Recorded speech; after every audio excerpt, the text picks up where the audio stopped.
Alright, let's try this again. Okay. I hit the go live on YouTube. We'll see. Notification. Let's go. Alright, okay, so we are on. We are on YouTube. Alright, hello everyone and welcome to Kazoocast number 13. Thank you all for being here today. We are going to discuss and predict and hope for different things in terms of Nintendo's E3 presentation. We're also going to touch on the Pokemon Direct that just happened this morning. So, thank you all for being here. We got some great topics, and but first we are going to talk about what we've been playing since the last Kazoocast. So Andres, why don't we start with you? Or actually, you guys can introduce yourselves. AndresRestart, Dumo, who is a regular on here, James, also a regular. We have Nintendo Direct / Studio Nintendo, and Venge. So, Andres, what have you been up to? Playing lately? Besides, just keeping up with all the leaks and rumors and investigations on my own YouTube channel, AndresRestart. I'm Andres. What's up? I've been playing just, Fortnite, Tetris 99, and Smash, basically, waiting for all these amazing Nintendo games to come out this year, and I'm really, really excited to talk about Pokemon and E3 tonight. So I'm ready. I'm trying to hold back all the excitement, but I'm ready. Awesome. So, Dumo from Dumo Plays. I've been playing my usual stuff, this Splatoon, Monster Hunter, and I've also been trying to play back through Pokemon Moon.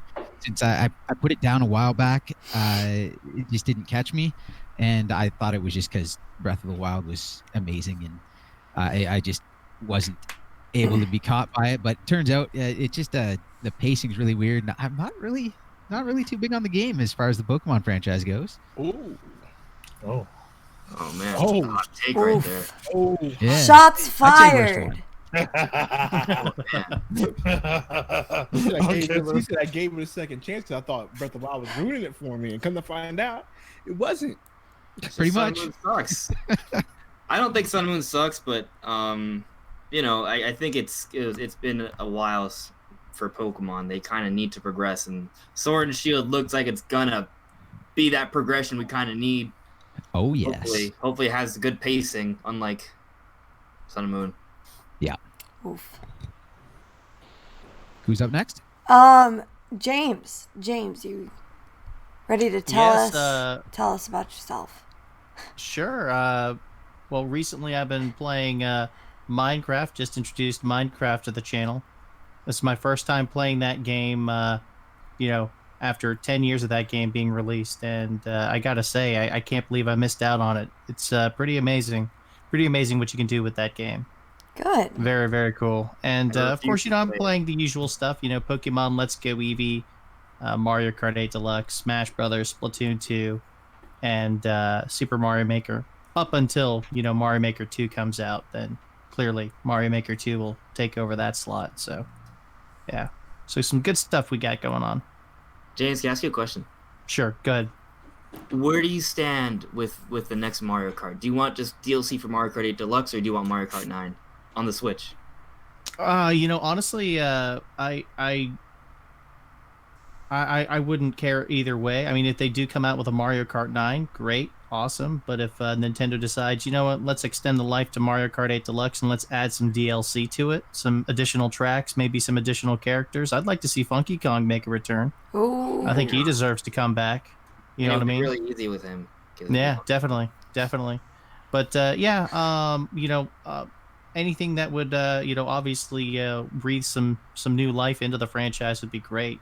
Whether it's a DLC, additional tracks, or a new installment, a Mario Kart 9 would definitely be preferential. So what a Double Dash 2. Yes. Ooh. Yes. That would be Hey. Double Dash 2.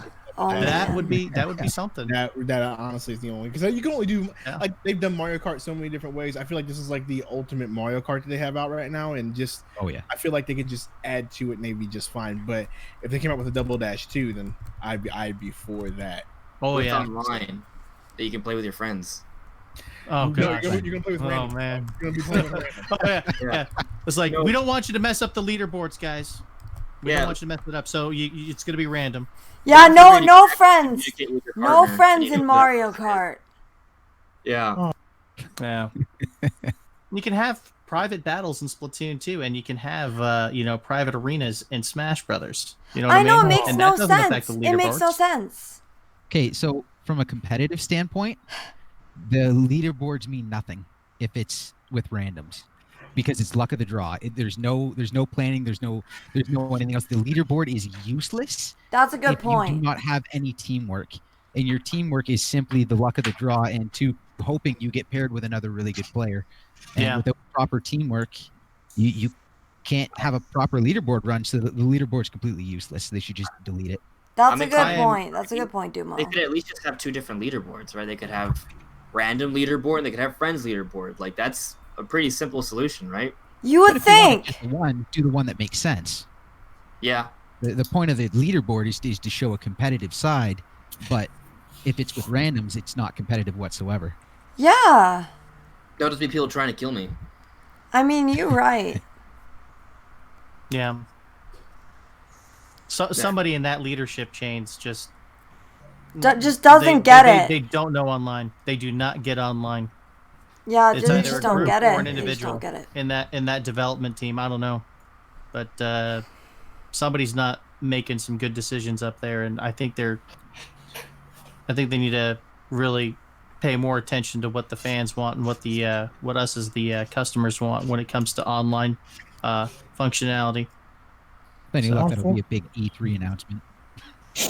I Yeah, know, it's like, right? Like, don't you wish? But before we get to that, we have Nintendo. What's up? How's everybody doing? Glad to be on. I normally I'm at work at these hours of the day, but today was different because I was irresponsible and overslept after the direct, so didn't go in. But regardless, it's good to be here. I've been playing a lot of Smash. That's pretty much been playing Smash and making music at this point. Just got a new GameCube controller, so Oh, I finally got Sweet. one that like actually works I'll get well. serious. Well, Andres just really perked up when you mentioned that GameCube controller. He's like, "What GameCube controller?" Well, the GameCube controller is the greatest controller of all time. Yeah, I said it. But anyway, yeah. So now that I have Right this, there. it's getting a little more serious over here. Do what? You're a man of culture. Thank you. Thank you. Pro GameCube controller for console. life. Pro controller, is- controller is for just life. dope. Pro controller is dope too, but the GameCube controller is my favorite controller ever. And Venge. Venge, yes, Venge. All right, what is up, guys? This is Venge here, and the games that I've been playing lately, I've really been getting in depth with Persona 5. I'm really digging that game to a high degree. But if you want to go with something more current, before that, I did a lot of retro gaming. I'm really getting into the retro gaming scene. Been playing a lot of retro-esque games. But the biggest game that I'm trying to get into, because I want to see more of the wacky story, is Mortal Kombat 11. So that's what I have been doing with the time that I actually have. So that's what I've been up to lately. Good. So you're liking Mortal Kombat 11? Yeah, the story's hilarious to me just because Raiden's a clown. You know, that's pretty much all there is to it. Nice. Well, that is cool. Well, that's great, everyone. Great to hear that everyone has been playing some cool stuff lately. Yes. So the Pokemon Direct. I personally have not played much Pokemon. I've played Let's Go, and Pokemon Go, but that's pretty much that's pretty much it. So the direct today, what did everyone think? What were everyone's thoughts? There was a lot going on. So I was so happy watching that direct. I know It he was is. vindication. It was validation. It was so incredible. Like, I've been speculating and talking about this Pokemon game that I knew was going to be coming out this year for over a year, and everything that I kind of was hoping to actually happen is actually happening. Like, we didn't think it was going to happen when we saw the first direct, right? Like, they didn't show any roaming Pokemon. It didn't look open world. Or things that we've been talking about and hoping about, it looked like that wasn't the case. But now, they are the case. We've got to confirm from Pokemon.com that roaming Pokemon are everywhere, not just the wild area. The wild area is basically kind of inspired from Breath of the Wild. It's an open world environment with a controllable camera, and everything looks stunning. I'm floored. I'm just so hyped and ready for this game. This might be my game of the year. We'll see. I'm really excited for it. the gameplay looks so great, and can we say Wooloo, guys? That sheep Pokemon, that thing is awesome.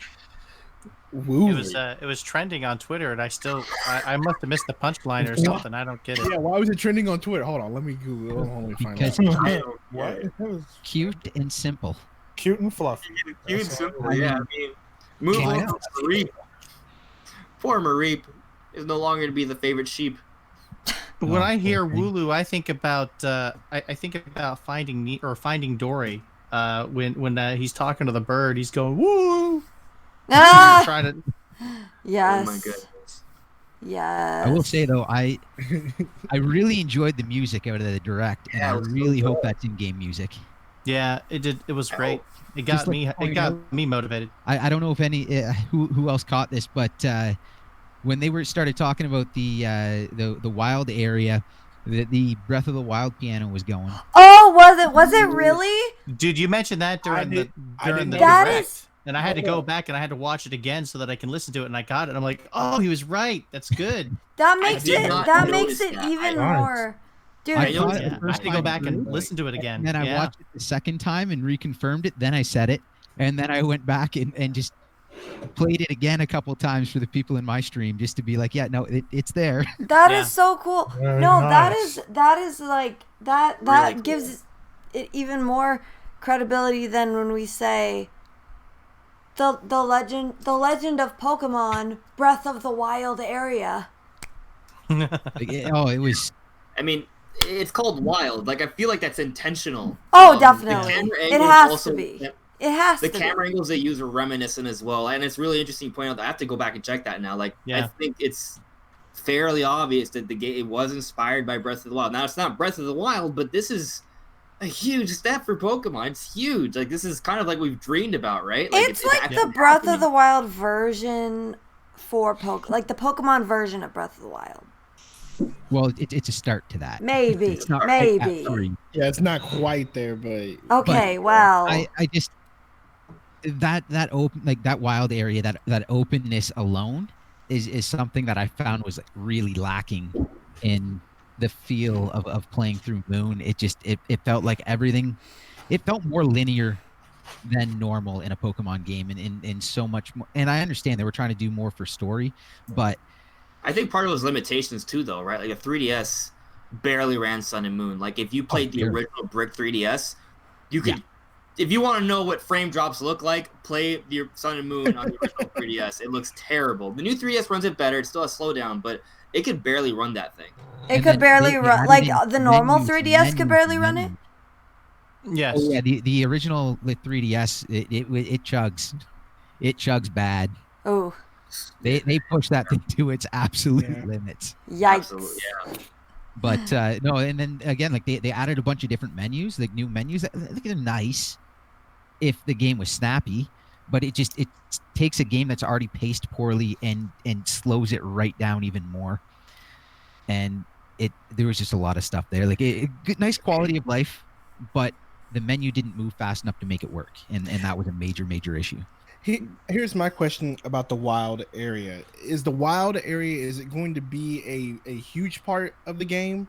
Because like they weren't quite like That's is the true. wild area what you're going to be traversing while you go to different gyms in different cities, or or is it just like this random spot that you go to find Pokemon? Like, so let me show you. That's what my concern is, because I'm like, yo, if I would love to see it be more of integrated into the game as a main part of the game. Like, this is where you go, to get to different areas also while finding Pokemon at the same time. I kind of hope that idea.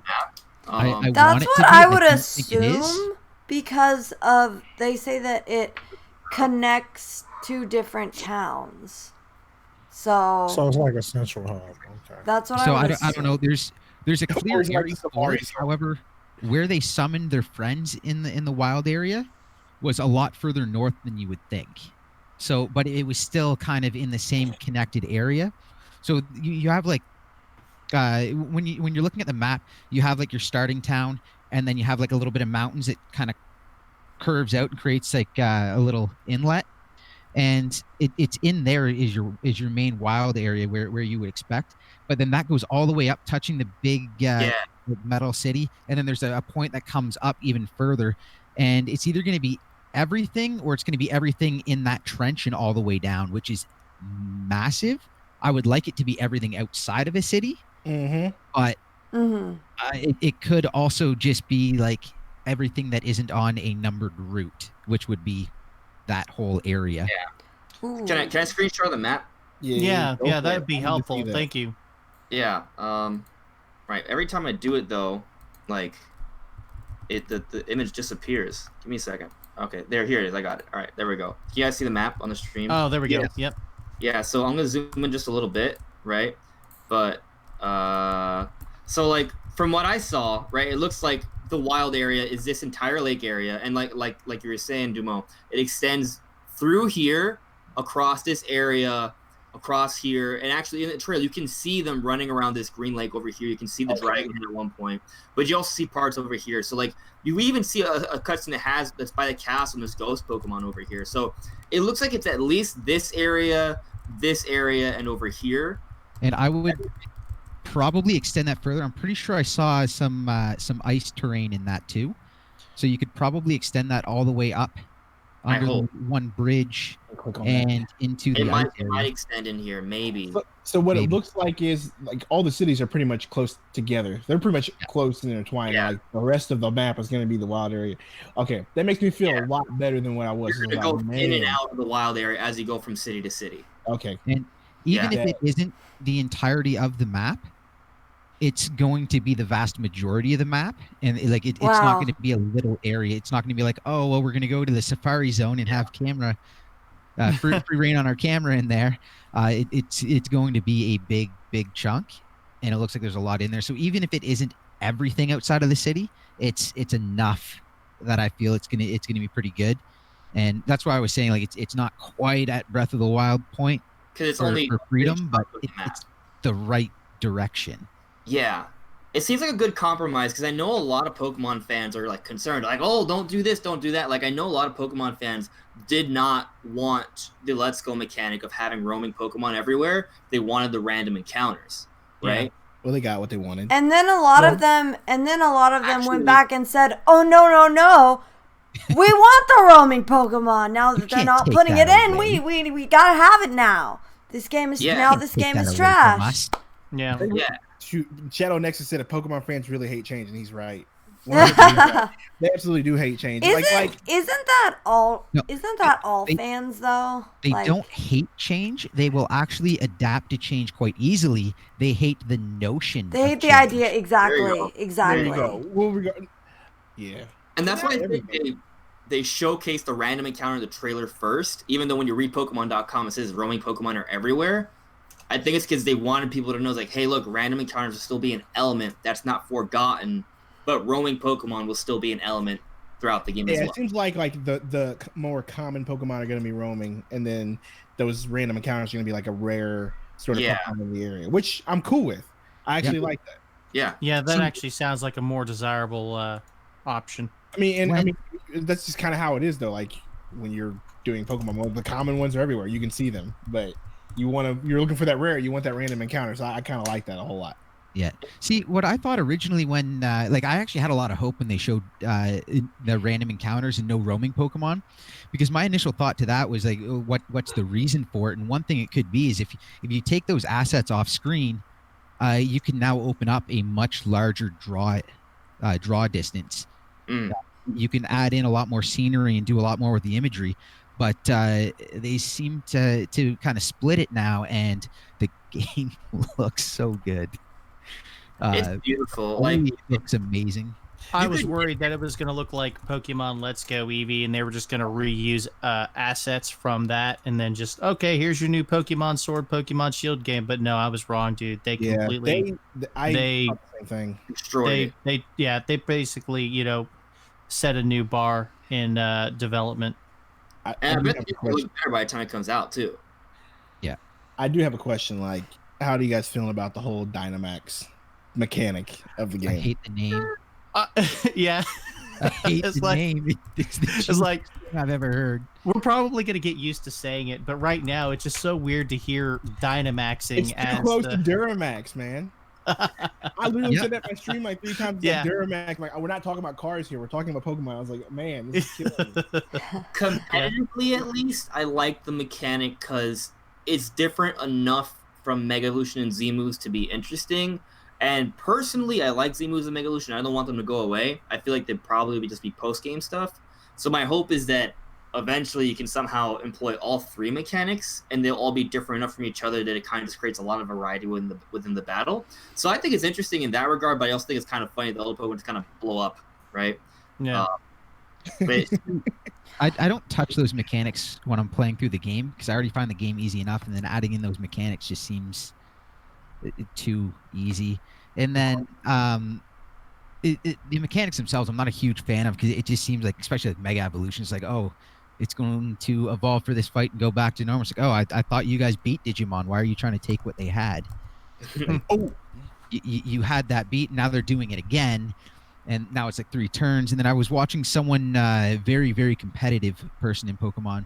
They were saying it basically, depending on what it adds to the Pokemon as far as stats go and moves and whatnot, it basically breaks the game where competitively you have to have one on your team to counter theirs, because it's going to basically be, oh, this is 3 turns of I one-shot everything, and then everyone's going to be, okay, well then I'll protect for the first turn, I'll switch up for the next turn. He's like, okay, well then I'll just set up, I'll Swords Dance, right, and then make do my super mega Swords Dance, and then by the time you get back after the 3 turns, it's like, okay, well they wasted your three turns, but now you have a Pokemon that was stronger than the Dynamax Pokemon, and it's just going to wipe the team anyways.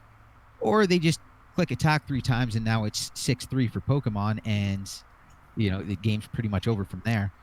And then anytime you have to force them to use a mechanic, to use that mechanic to counter that mechanic, you're kind of shoehorning the metagame in, and you completely mess up the entire competitive aspect of yeah, I see that concern, battles. but I'm also a competitive player. Like, I'm really competitive. I used to go to World and stuff.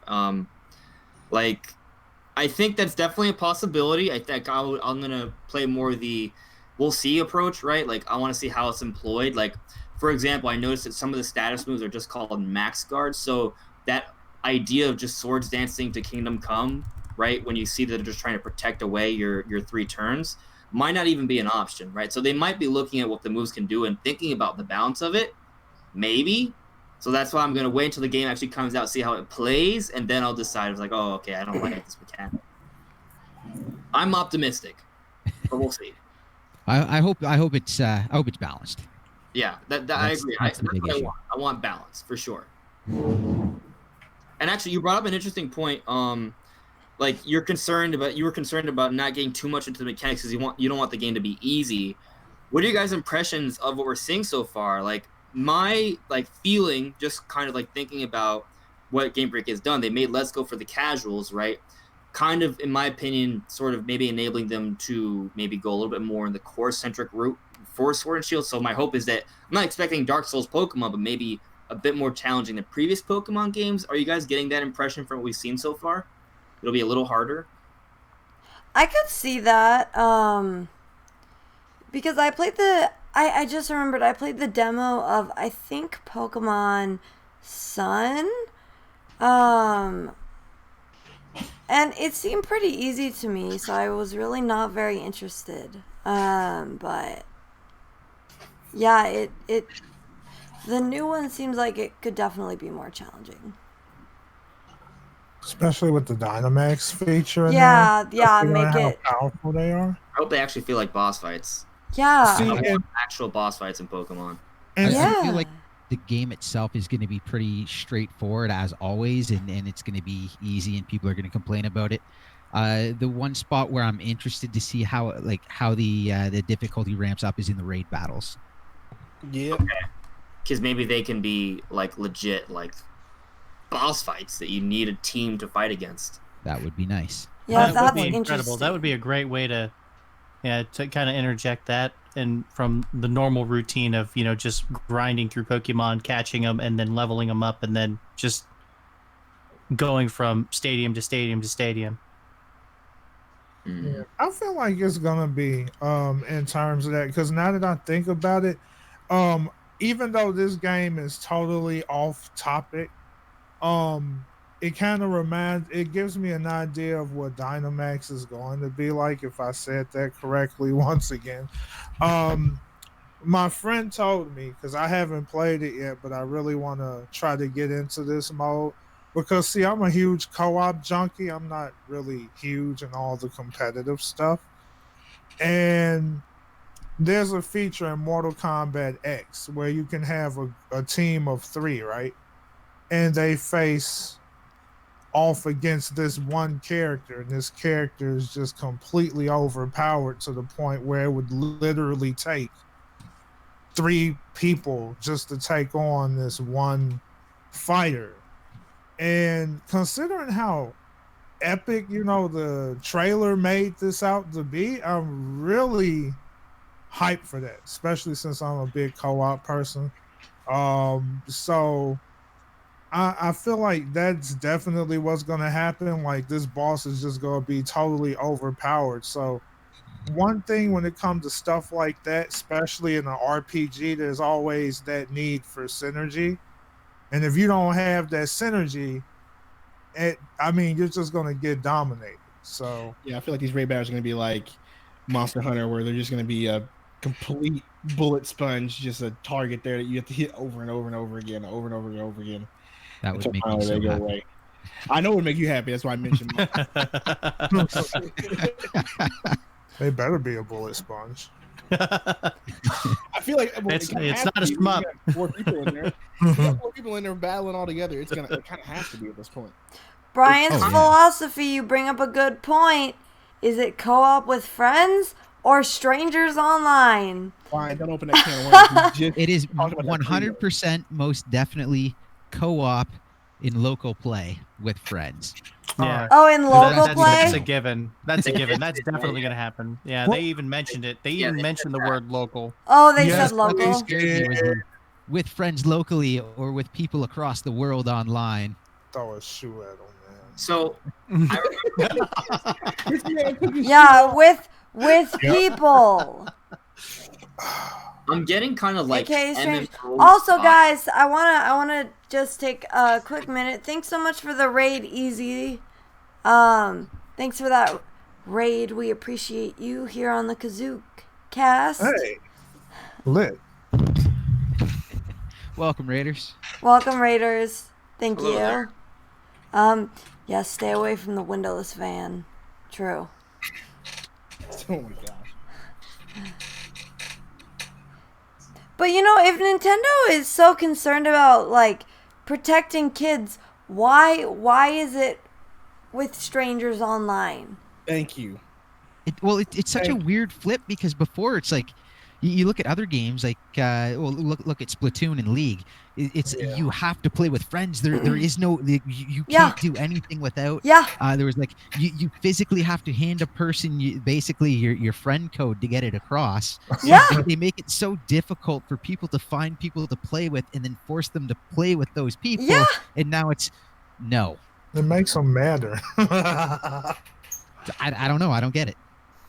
They're probably still feeling the effects of all those things that happened back when they had those chat rooms for the DS, the Picto chat or whatever, and then all the everything that happened with Miiverse, all the What? stuff that get posted on there, just a lot of the well, there was a lot of bad press back in the day, and they had to discontinue some services as a result of it. So I just feel like PictoChat is weird because PictoChat on the DS was only working with people who were 30 feet away. yeah, But it actually worked. It actually worked from like 200 feet away. If you like, I watched this this one video, like there was a news story run, right, back in the day about the Nintendo DS being like for child molesters, because they it's like, oh, you never know who your child is going to be picto-chatting with on their Nintendo DS. Oh, Lord. So, yeah, there was a lot of negative publicity. Your player 2 mentions in the chat, in Nintendo's defense, they've only had 17 years or so to figure out how consoles are supposed to work with the internet. Well, I have a rebuttal to that. You have other companies like Microsoft and Sony that have had less time than Nintendo to do that, and they have a very robust and well operating online experience. And you don't hear a lot of complaints from people, with those consoles. true. So, Price. yeah. So Nintendo is all out of excuses. They are charging $20 for an annual subscription for Nintendo Switch Online, and they have not done anything to improve the service. They need to So step they've it up. Yeah, The they need to animator is still broken. work on it. They need to work on it, and they need to fix some things. I feel like what Nintendo really needs to do, one thing that I noticed about Nintendo is it's like what's the word? It's like they really want to hang on to their culture. It's like it's difficult for them to kind of like deviate too much from what made them successful in the beginning. And it's like this struggle, and they're slowly trying to get out of that, but it's still there. It's just really like they need to break that. Really interesting point. Just kind of like fun little fact, right? So Nintendo found some success in the arcade business because they kind of had their own distribution network because of their history in Japan, right? Nintendo's been around for years, but when they wanted to go into North America, they didn't decide to like join up with other like third-party American distributors like Midway. Instead, they did the really weird thing, which was to create their own distribution network in North America. And that's kind of like, it plays a big role into why Nintendo's like, no, we are going to keep our own IP. We're not going to distribute anywhere else, because that's how we've made it all this time. And they continue doing that. So it kind of is like maybe a double-edged sword, because it's worked for them, obviously, right? But in cases like with online, they're like, no, this is how we've always done it. We're going to do it our way. But, it's not really good. But at the same time, I feel like Nintendo does sometimes learn, right? Because look at Breath of the Wild. Breath of the Wild, it's a lot of its success comes from learning from what other companies did, right? Like with Skyrim, and for example, right? Like they did research Skyrim when they were working on Breath of the Wild. Like, Nintendo is capable of learning from others. They just don't always do it when it comes to online. Especially online, definitely. Yeah. I feel like it's part of what makes Nintendo and what they love about themselves is their creativity and how they find different ways of doing things. Sometimes it works, sometimes it doesn't, and in this case, it's an epic failure. Oh yeah, very epic fail. I mean, what makes it so bad too is that the Wii U could do all of what we're asking. Yeah, the Wii, yeah, that makes it really bad. Like, can we please have? Should have just left the Miiverse servers up. Yeah, really. I'm optimistic though, because I don't know if you want this to be a segue into the E3 discussion, but we've heard on several occasions, and we've seen some evidence of it, that Nintendo is working with Microsoft, and they might be using Xbox Live to some extent on the Nintendo Switch. This is true. hopefully I that mean, at least in some case rectifies some of the online problems. I think you're just going to be signing into it from Microsoft Games, and that's it. Probably. Unfortunate, but I mean, now they did also mention they were looking into giving a more robust online for more cost. But to that, I say you still haven't given us what you promised us in the original NES Right, online service. Right. Yeah. So I'm not giving you any True. more money until you can figure out the original service. Right. but Exactly you might right. have to give Right. them more money if you want to be able to play online, because Heck no. now they've locked their crap online behind like a paywall. It's terrible. I'm not Obviously. even, I'll pay Oh, the yeah. cheap paywall, What? but I got Discord for everything else. I don't need them. So if they're not going to give me a Right. proper service, Right. I have Discord. I'm fine. Discord for life. No, but I mean, if you can't, if you can't connect to other consoles because you don't have the online, then Discord's not really going to help you. You know what I'm saying? Like, They would have to keep both. They would have to keep the cheap SKU, or else it wouldn't work if they tried to if they tried to make it so it's like, oh, now it's $60 a year. There is no cheap one. They would lose way too many people because so many people wouldn't jump oh yeah, to the okay. expensive one because it just they failed so badly at the original. But they know, but they know that so many people, everyone who has the online now, Yeah, right? bro. I mean, They know that they need to be able to play with their friends, or they want to be able to play with their friends. So they're gonna get it regardless, even if they do make it cost more. They're gonna, like, Nintendo knows that they'll probably do it. Thing is, right. people- I mean, there's too many people out there that love Smash and Splatoon that they probably would not be able to let that go. You know, if Nintendo raised the price, they probably just end up paying for it anyway. At least in my humble opinion, I think. Oh, I mean, yeah. I know- Those of I us mean, that- they could charge I know $100 a year pay and for it. people will pay. Yeah. It's just Yeah. how many people are you going to lose from the Splatoon population, and then what's going to be left if you end up with a dead game? Then it's a dead game, and you have very few people playing it, and then they're going to be even more angry with how much they're paying to not have a proper experience. So here's maybe an alternative. I don't know. Like, what if Nintendo does charge for a higher tier service, but this higher tier service has servers and it offers voice chat online, and for those who want to upgrade, they can. But even if you're on this higher tier service, everyone you play online with still works with the previous online service. They just obviously don't have access to voice chat features and things of that nature. But they're That's still what I would in expect. the same room. I would Well, expect would that. be fine. I mean, it's better to pay a little bit more, but actually get that bang for your buck. Because honestly, it like what we was you're dang. You know what? I never. What was your name again, sir? Andres. Yeah, Did I Andres. say that Yeah. right? Yeah. Like what Andres was talking about. It just comes down to they have to just let it go. I mean, as tired as that phrase is, because it's like they're stuck. I mean, just like what we was talking about earlier when it comes to Super Mario Super Mario Maker 2 on the leaderboard, and how the leaderboard, Is you know, trash. it's just a lame excuse, because honestly it is. Because I mean, there was a simple way around that, simple fix. Just disable it. For if you're so concerned about your freaking leaderboard, if that's the thing that's holding you back from allowing people to play with their friends, make a separate online mode that is more casual, to where like leaderboard is disabled, and then people can have Yeah. that. Yeah, that's what they really need. Like, has Nintendo never heard of unranked play? Like clearly they Yeah, I mean, they they have, because Dude, private Splatoon. battles Yeah, in but already uploaded in Splatoon, Splatoon. and Smash, That's just- like Yeah. those aren't ranked. regular battle. Yeah. You could just put regular play on Mario Maker and fix it. Like, it's not Yeah. that hard to do that.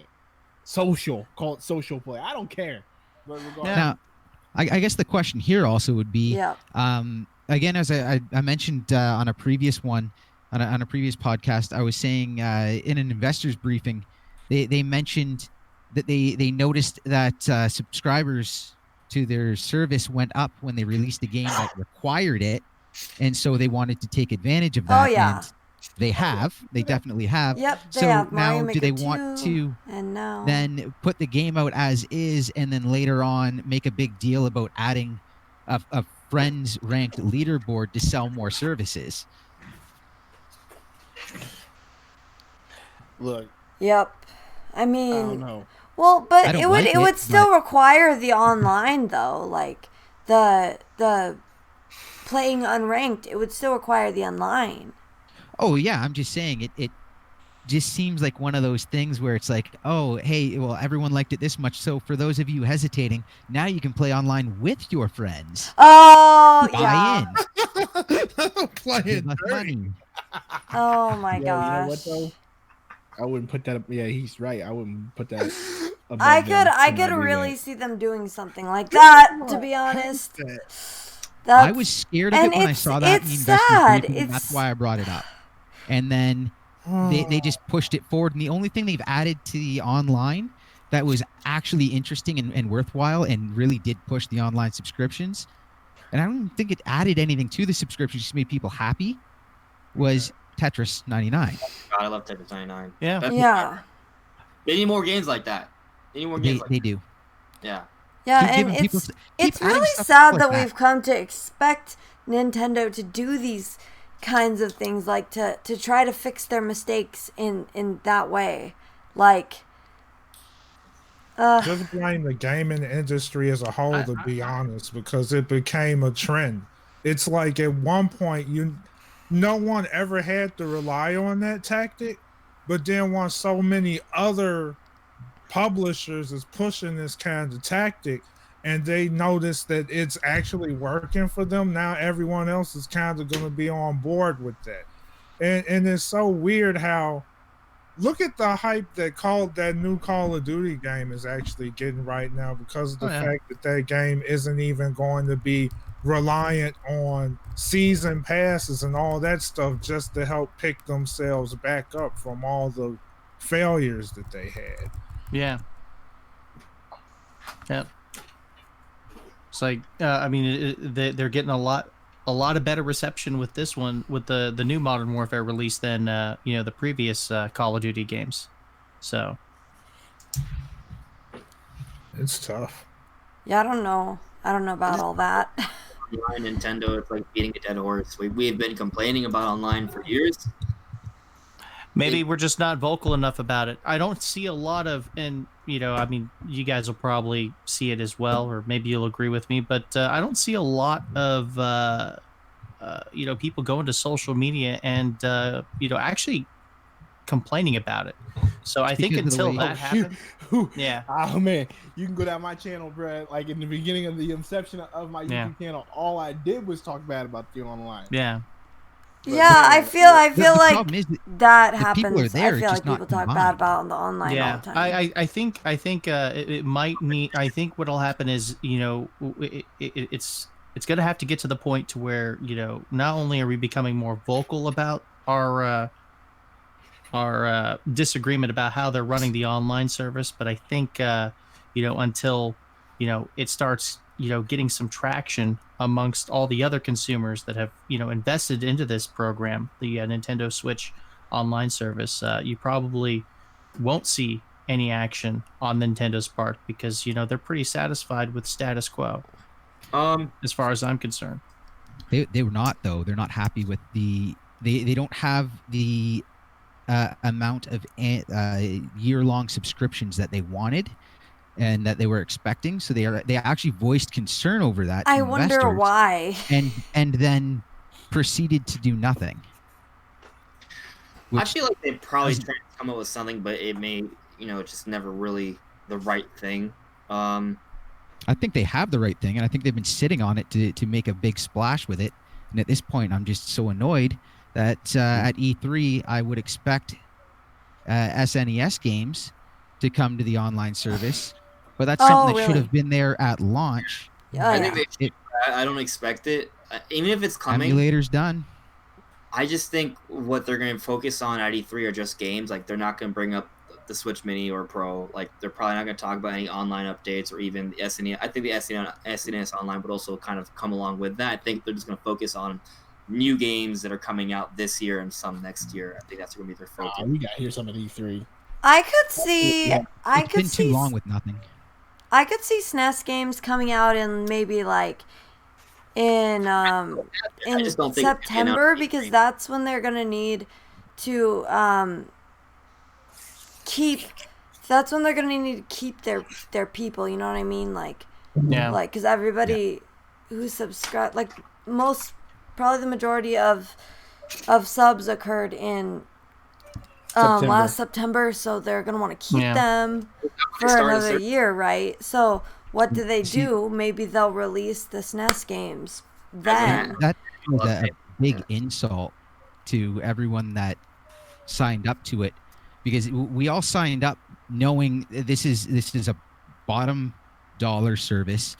It's starting off like not even really worth it, and they're going to build on this. And in this entire time, they haven't. We've got Tetris 99, and that's it.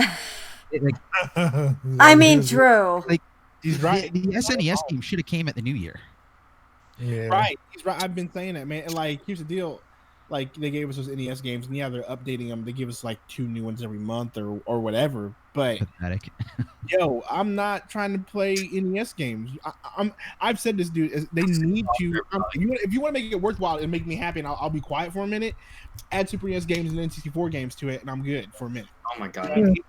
Like, and you don't even have to give us the whole library. I even said this to some people, like, that's a bad idea, but I'll take it better than nothing.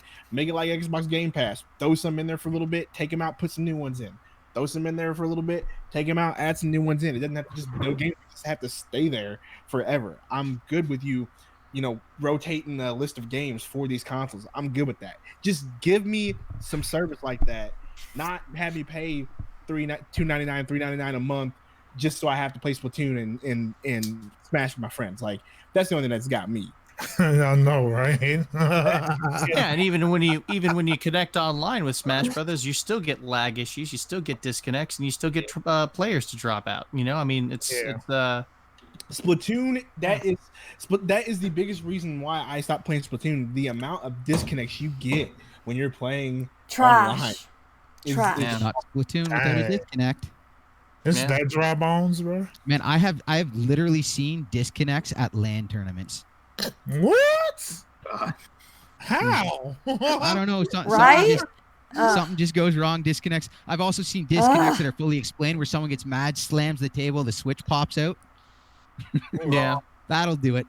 But legit, like they were setting up the room. They got into the room, and person poofed right off the bat, and it's like, well, it's not Splatoon without disconnects. Yeah. Wow. Wait, LAN? Yeah, it'll LAN. Man, that's just shocking. I can't believe that one. I think I've only ever seen it once, but the fact is I've seen it. That's embarrassing. Why it would disconnect the Switch came out of the dock, right? Because if it was Wi-Fi, it should still stay online. Oh, if it's a LAN tournament, they don't do Wi-Fi. Everything's wired. That makes sense. I wanted to figure it out in my head.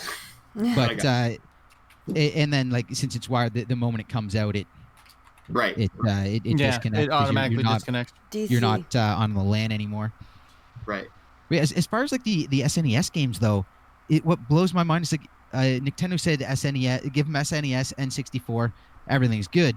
Well, that's great and all, but they can always complain and say, well, we don't have an emulator ready. Well, they have one ready for the Super Nintendo. The Nintendo emulator is off the Mini. They're going to use the Mini. Super NES for emulator off sure. the Mini. Yeah. You could pull a PlayStation Classic and just take a free used emulator like they did for the Classic, and I'm good with it. Like, just give me something besides NES games. Give me Super NES. Give me 64. Give me GameCube. I don't care. Just give me something. All right, just give me something. That's all I'm saying. The thing that really, the thing that really gets to my nerves about it is that it's free, and it's done. just And put it on. Yeah, it's Right, it's free for them. It's done And for it's them. not an architecture issue. It runs on an ARM chip. Right. Yeah. Like It's already there. It runs. It's like there's nothing to do. Just hit the switch. There you go. It's good. Part of me just hopes. Just update the switch. That they have this plan and they're just trying to figure out a way to package it and make it look good, which does concern me at the same time. Because if they're trying to make it look good, who knows what that can mean? I don't know. I just feel like Nintendo does some really weird things that I try to make sense out of it, and it doesn't always make sense. Like, for example, right, we know there are more published Nintendo games coming out for the rest of this year than there are months in the year, and there will be more new ones coming out. There will be a few more, you can guarantee it. At E3. Yeah. The entire month of May had no published Nintendo game. They could have put something there. They didn't. They had something. Fire Emblem. They pushed it. Yeah, they pushed it back. Yeah. To the point where, to be honest, I was interested in Fire Emblem. It's now pushed back into everything. I don't care about it anymore. Summer's ridiculous. I mean, even then, they could have slotted something else in. We know they have some games that are just kind of waiting. They have it there ready, and they're not. Would have been a great time for the Super NES emulator. There you go. Even that didn't have to be a whole new game release. It could have been that for sure. And they didn't I do would it. have loved that. They There's would have just- been playing SNES games for so long. yeah, that was I would've shot. Taken right in. Yeah, I was something waiting I- for Chrono Trigger. Oh my god, I would love Chrono Trigger. But I always thought Nintendo should have. Oh, everybody would love Chrono Trigger on the Switch. Oh yeah. I would disappear for days. Venge. Oh, I love that game to death. Oh, Yeah. Yeah.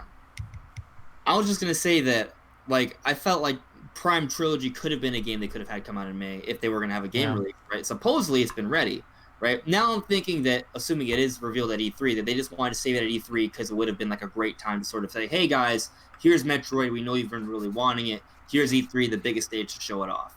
Yeah. That's like the only reason I can think of why they haven't revealed it or released it yet, because they've had months that clearly need a game, and they just, just don't do it.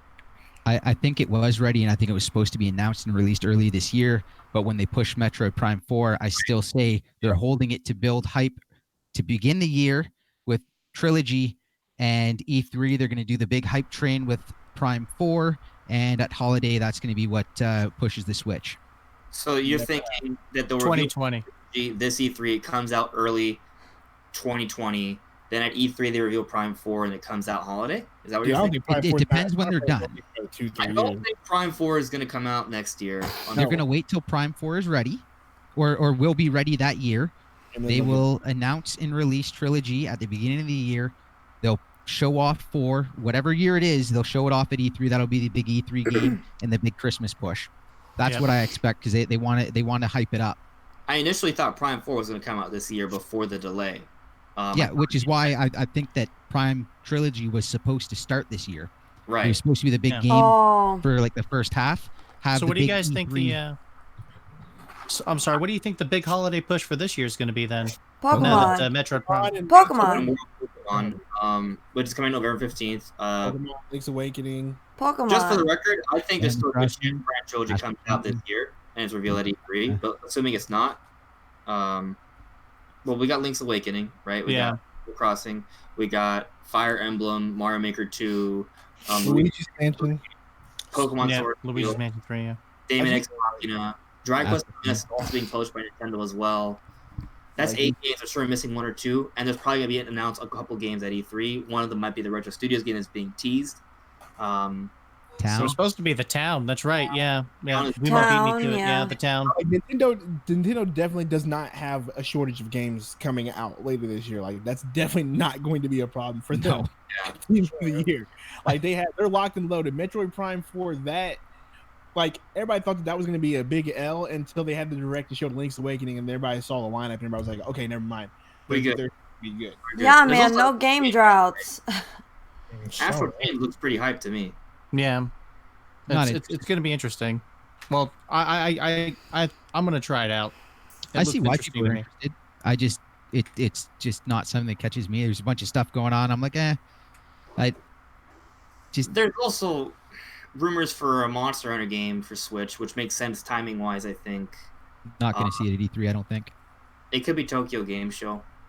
There's also I would rumors hope. from Software game, but that could just be like a remaster of Dark Souls 2.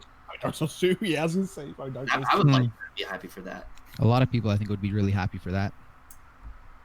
So those are some potential games they could announce as well. I mean, there's also the rumors of Rare Replay and Master Chief Collection, especially now that the whole Banjo thing. Oh yeah. Every leaker saying, "Yep, Banjo's happening. Banjo's happening."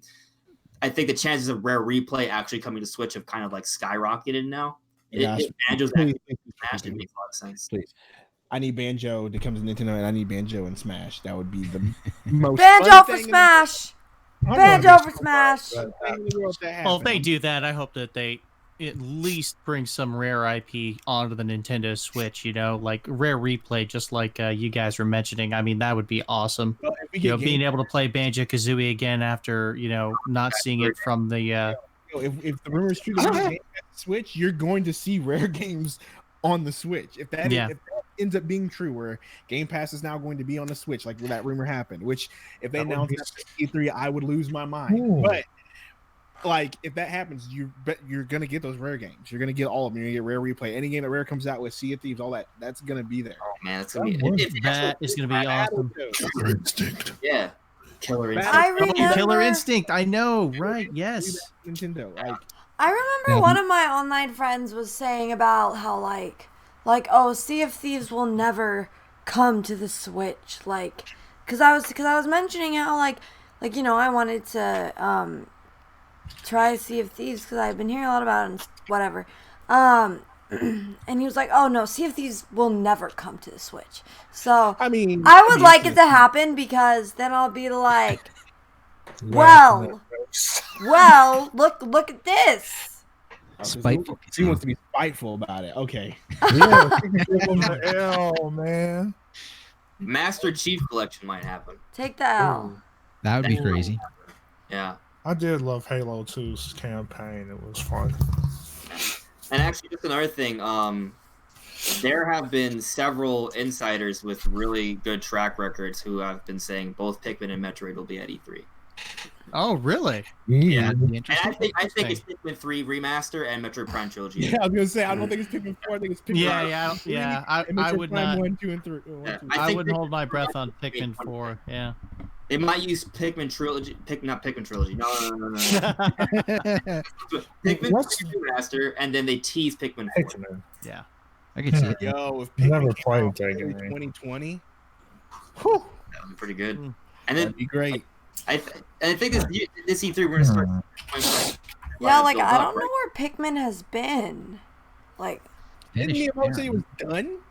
In 2015, Shigeru Miyamoto said it was very close to completion. yeah, but yeah, and then very exactly. It was Exactly. updated again that the game was still going along fine 2 years later after he said it was close to completion.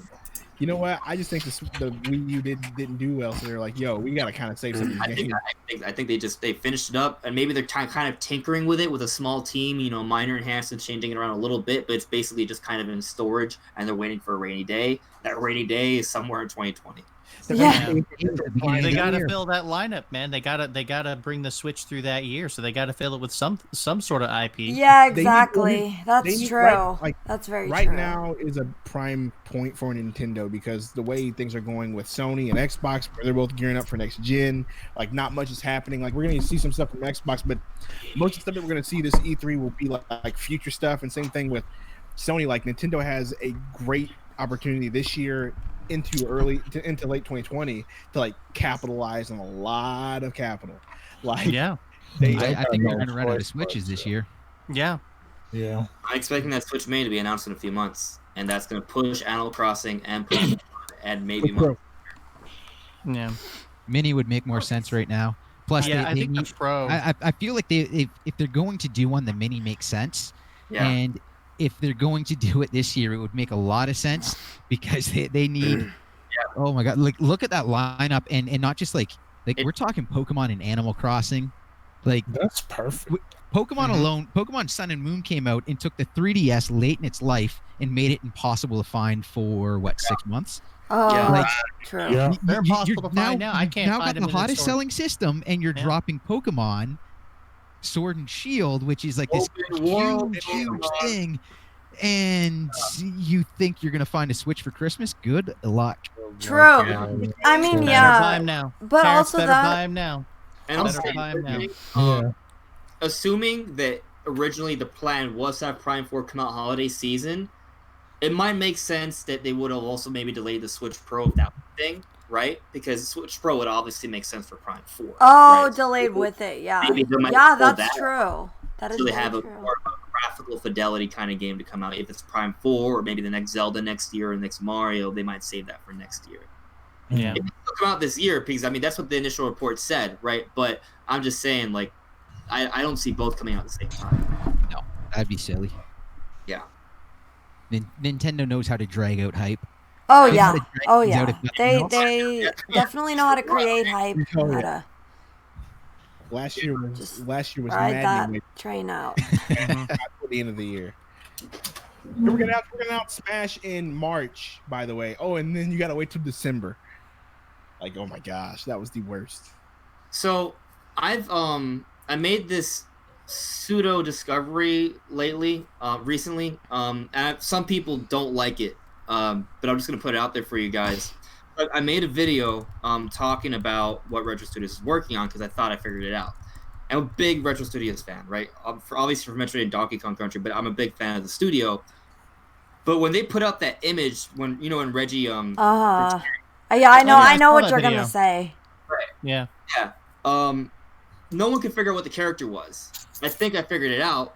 And when I say it, some people will be like, no, there's no way that's happening. But it's the only character that kind of fits the shape of that character. And that's Monita from Nintendo Land. If you look behind the Mario statue, there's just a metal hand. There's no space under Mario's statue. That means like there would be no torso to hold this metal hand, right? There'd be no right side to have a second metal hand. And there's nothing there. Like all you see is Samus's leg and blue background, but you see a metal hand suspended in the air.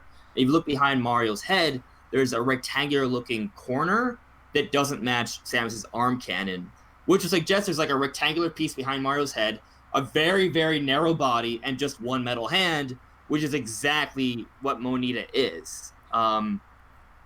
Which would be weird if that's what Retro Studios is working on, but it's the only Nintendo character out of everything they've ever made that matches that really weird metal hand and rectangle behind the Mario Wait, statue. so did they make the first Nintendo Land?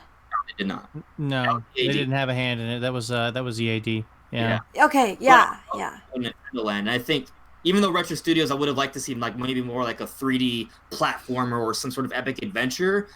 Nintendo Land's like my favorite minigame compilation ever because all the games are really in depth. And I think Retro Studios could do a great job with that. Same. It just wouldn't be what I would expect, but I'm just saying Monita is literally the only character in Nintendo history that matches that really weird design behind the Mario statue. So I think there's a chance that the next Retro Studios game is Nintendo Land. Maybe they also helped out with Prime Trilogy HD because it is their baby, and they're now working on Prime 4. And they probably had to have canceled the game because it's been 5 years. They must have did a really good sell to Nintendo to take that development of Metroid Prime 4 and hand it back to Retro Studios. My theory... Like whatever it was that they worked on. Yeah, so my theory is that they worked on Prime Trilogy HD, right? And they created a demo based off that, and they showed it to Nintendo. Because we know, according to Khan, the executive editor from Game Informer, that Retro Studios showed a demo to Nintendo. It impressed them so much that they decided to restart development. So I'm thinking that demo was maybe softly based off Prime Trilogy HD, assuming they worked.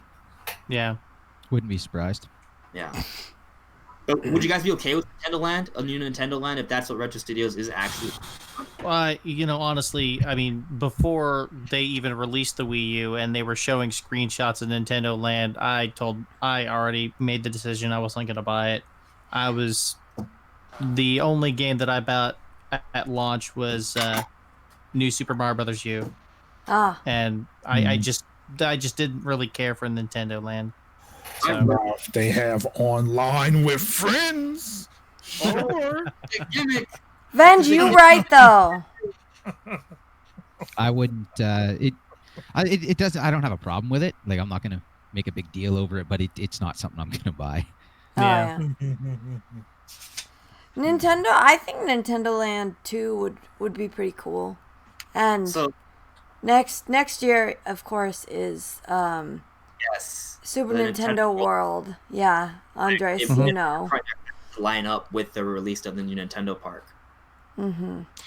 No, Well, if maybe they change Retro the name Studios to develop Mind something for that attraction. Maybe It's an like- attraction there. They just have Monita as the thing that they worked on. That's possible. Yeah.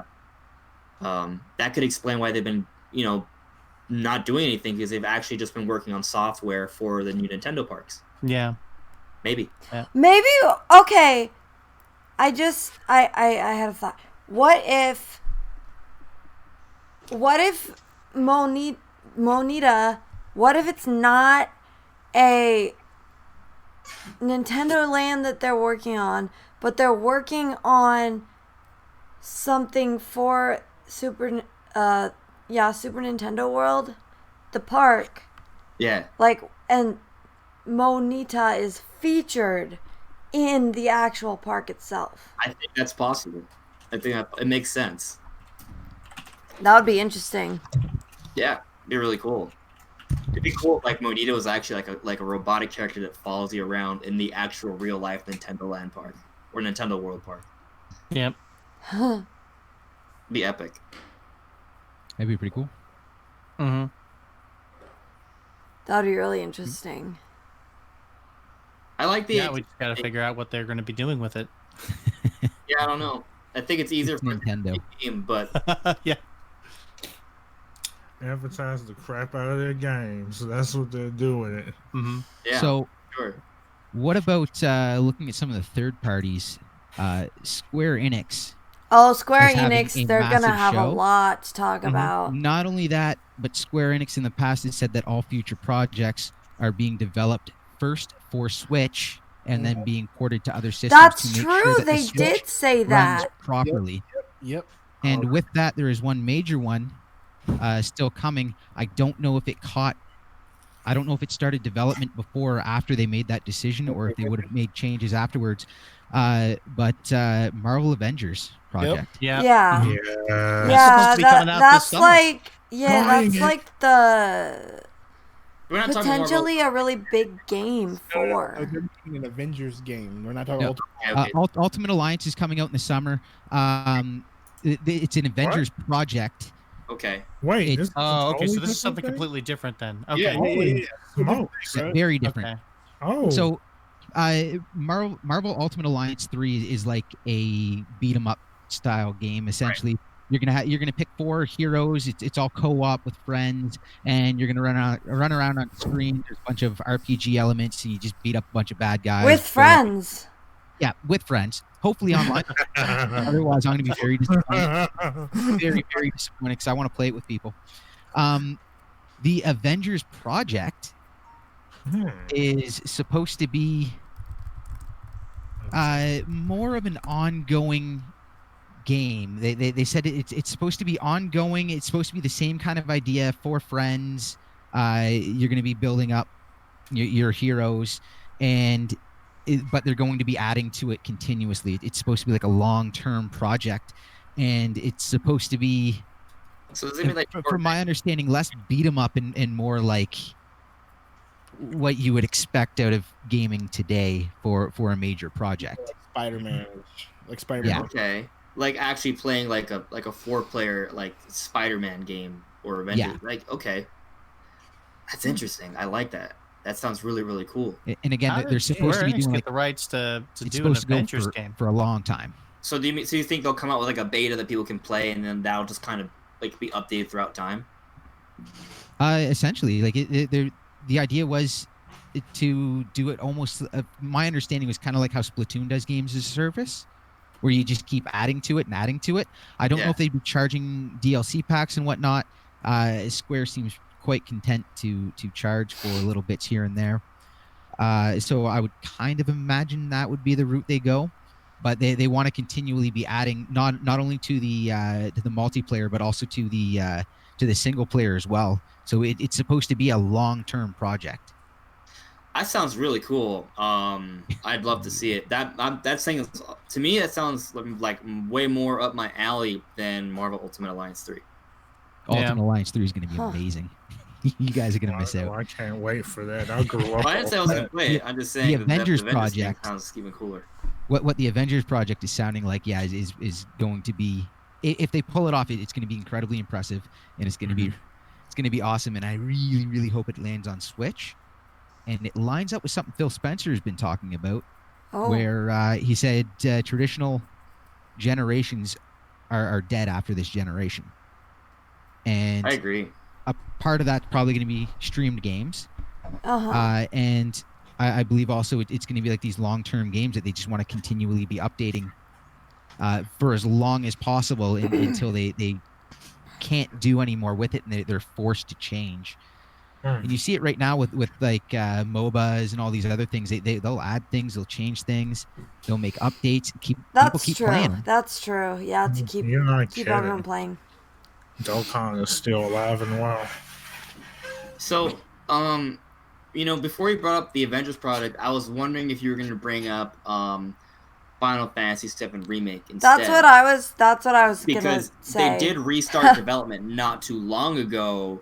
So is it possible that maybe now with the restarted development that they are developing with Switch in mind at some point? I figure obviously it comes out PS4 first, right, or PS5 first, or both of them first, Timed and then exclusive, I think. timed exclusive. But maybe that does eventually come to Switch. Because I remember when Switch, before it was Switch, before like when it was NX, like the rumors were that like Dragon Quest and Final Fantasy VII Remake were going to come to the Switch.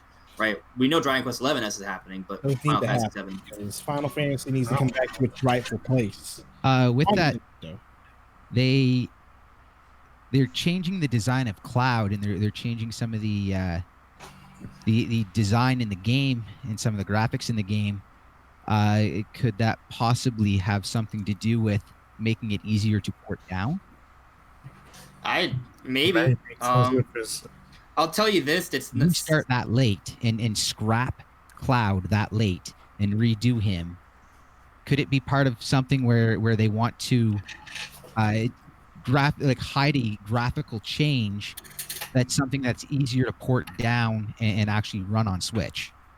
It makes sense from a monetary perspective to do that so you can get it on Switch, because people might even I don't know if they'll prefer it on Switch, because obviously the graphics will be way better on PS4, but right. If we go down 2 years down the road, there might be like the Switch Pro or some sort of 4K dock where the game doesn't look that much worse, right? But there's another issue though that people are talking about, and that's censorship, right? Sony's censoring a lot, and I haven't looked too much into this, so someone correct me if I'm wrong, but people haven't seen Tifa yet, right? For Final Fantasy VII. People are concerned that they've censored her. People might want to play a Switch version if Tifa isn't censored. You know what I mean? True. I'm sorry, I just can't. That's a possibility. Yeah. Also, on top of that, it depends on how far their censoring went. Because I actually had never played Final Fantasy VII. I ended up missing that for a long time, and Bro, I still haven't. What changes need to happen? And I'm still I'm still working through it. I just schedule and everything, and the flood and all that just kind of put me back. But that game would not release today. It would not release with a teen rating, I don't think. Like that game is the way censorship works today is very different. Yeah, and a lot of that stuff, like Square Enix would not have put out a game like that today. Right, like I've been playing through Final Fantasy VII on the Switch, actually. Right, so there's one theme. I think that's true of a lot of things. Is kind of trying to sleep with a guy, but not really. Like she's tricking a guy, getting in bed with him to get information. She doesn't actually do it, but that whole like motif is probably not something that would get a teen rating. It was her. What? Just something that's really suggestive? Yeah. Also, yeah, we could get Cloud all was three of them missing too. Well, they had successful ones too, if I remember correctly. Is still in that game. The Honeybee Inn is still part of that game, and that's clear. I mean, you don't have to be a rocket scientist to know that that's the equivalent of a brothel, and that they have that in the game still on the Switch. Yeah. No problem. You know what? I'm going to say this, though. Yeah, that's true. But honestly, if you look at that, it's not that bad compared to the things that you've seen. We're talking about and I will say this, right? Let's use Persona 5 as an example. Oh, yeah. Now, Of course, there's some suggestive stuff, themes in that series. But for the most part, especially after playing as much as I did thus far, it can be a bit on the borderline side. But let's be real here. Like, you look at the kind of games that the Switch is actually putting out that's more on the indie side. I mean, they're kind of breaking that boundary a little bit, and honestly, it's not going to be that bad. Especially when I look at Final Fantasy VII as a whole. Yes, Yeah, it's yeah. successful. They really haven't. They really have been. I mean, like breaking the boundary like that. You don't even I do need- wonder. They haven't started doing that with their first party yet. Their first party titles. Not They not never too will. much, Did you play but Breath of the Wild? Zelda has a great butt. I mean, They- like you, right? They Why? do My say one God. bad word in Breath of the Wild, which was Did they? Uh don't huh. remember. They did. It was really surprising to me. But What? I don't even remember. What'd they say? Okay. Damn. Cheeks. they say they say one naughty word. Let's just leave it at that. But at the same time, Nintendo hasn't been censoring. But No, it's Sony that's been Sony has censoring. been censoring like That's crazy. true. They Yeah. haven't, and Sony has been. Sony trying too hard. That's all I got to say. And you know, I feel like it's weird because like, well, you look at globalization, right? You look at how much more younger children have access to the internet. Like Oh, the man, internet is a very dark, nasty place, and everyone's kind of grown desensitized towards that, right? Yeah. So like, Yeah. you Yeah. have 10-year-olds that obviously watch pornography, right? Like that's pretty much as bad as it gets, right? Yeah, that's So pretty. obviously- That's pretty terrible. I'd say there's much worse than that on there that Yeah, they you're watch. right. No, you're right. There are worse things, but I'm Yeah. just saying like there's tons of kids who do that. That's Yep. becoming a lot more normalized. Just look Yeah. at Smash Bros. Stage creations, dog. Oh my Yeah. god. Yeah. Oh my god. I I mean, work you at know, a school. Tell you right now, not a bunch of grown men got that much time to make a stage like that. I'm just no. Them stages. You mean It's you crazy can that that you up move. when you're working your shifts? Holy crap, dude. It's my true passion. I honestly work at a school, and a lot of the things that the kids play, it's already too late. You Yeah. got like Yeah. fifth, fourth graders talking about Grand Theft Auto 5. It's Bro. already a wrap with real me. how the Yeah. kids are at. Oh yeah. And I think that kind of thing's been going on for a while. Like I remember, I know a kid in like second grade who had a PSP, and I'm sure he wasn't playing family friendly games on that PSP. You know what I'm saying? Like. You're supposed to jailbreak your PSP and put everything else on that thing. So yeah. Is that the only Yeah. reason it sold? Unfortunately. I think people play. There may have been more Nintendo games played on the PSP than Sony games on the PSP. Oof. Rip Yeah. literally hacked it just to play SNES game. Yeah. Yeah. I may see? or may not have known a couple of people who have actually done that, played Nintendo games on their PSP. No, it's definitely a thing. And I when I said that, I'm not sure if I'm joking. Like, I think there may have been I more don't think Nintendo you games are. played on the PSP than Sony games. It's Yeah. real. I Yeah. really don't think you are, which is crazy because Nintendo should look at that and be like, they were literally buying Sony's handheld to hack and play SNES games. Just give them Yeah. to us, please. Yeah, there Yeah. you go. There you go. Just put it on the Switch. Yeah. Just put it on the Switch. Give us Because SNES it's games, like Nintendo. that's like a Switch. Like it's about similar It's true. size and PSP is shape kind of to a Switch. So it's like, but True. do it, Nintendo. Come on. Yeah. Another point I want to bring up, just kind of in reference to like the censorship, right? Like if you look at the generations with gaming, the stigma has been that games have been just kind of like for kids, and that's been changing in the 21st century. But that's how it kind of used to be considered for the most part. Like if you were an old person playing games, you were considered weird back in the 90s and 80s, right? Yep. So like go with that in mind, Nintendo was really big on kind of like censorship and protecting their games like Mortal Kombat and not having red blood and things of that nature because it was largely viewed as more of a kids thing. But now the games are becoming more and more mainstream. As you can see, Nintendo doesn't really care too much about censorship anymore because it's more normalized now. It's more for everyone rather than just for kids. And also on top of that, kids have access to everything now anyway. The other thing I would say to that is McDonald's doesn't have the same rules that Subway has. The biggest of the biggest get hit hardest by everything. Nintendo may have the IPs and the money, but they are not currently the biggest. No. That goes to Sony. Right. So Generations has been cleaning up. I mean, Sony is technically the biggest, right? But Which would like if you look at like when it comes to their hardware, if you look at like overall, like I would say the Nintendo's overall headed in a better company, direction but- than Sony right now, though. but better direction, but not bigger. definitely. Yeah. Yeah. Like again, Nintendo can take it back really quick, but when you're at the very top, like the rules are a little bit different for you because everyone comes after you to sue you. Because they're not agree. going to sue the second Yeah. biggest; they're going to sue the biggest. And right now, Sony is currently the biggest, has the biggest player base, has the biggest number of issues. Simply, even if it's not percentage-wise, it's just because they have the biggest player base. yeah. That makes sense. No, I see what you're saying. I agree. Which would explain their censorship and Nintendo's backing off of censorship. Yeah. Nintendo doesn't need to like they have in the past, and they're starting to see that. And Sony's starting to see it's like, oh, well, we better censor more because we have more problems. That makes a lot of sense, actually.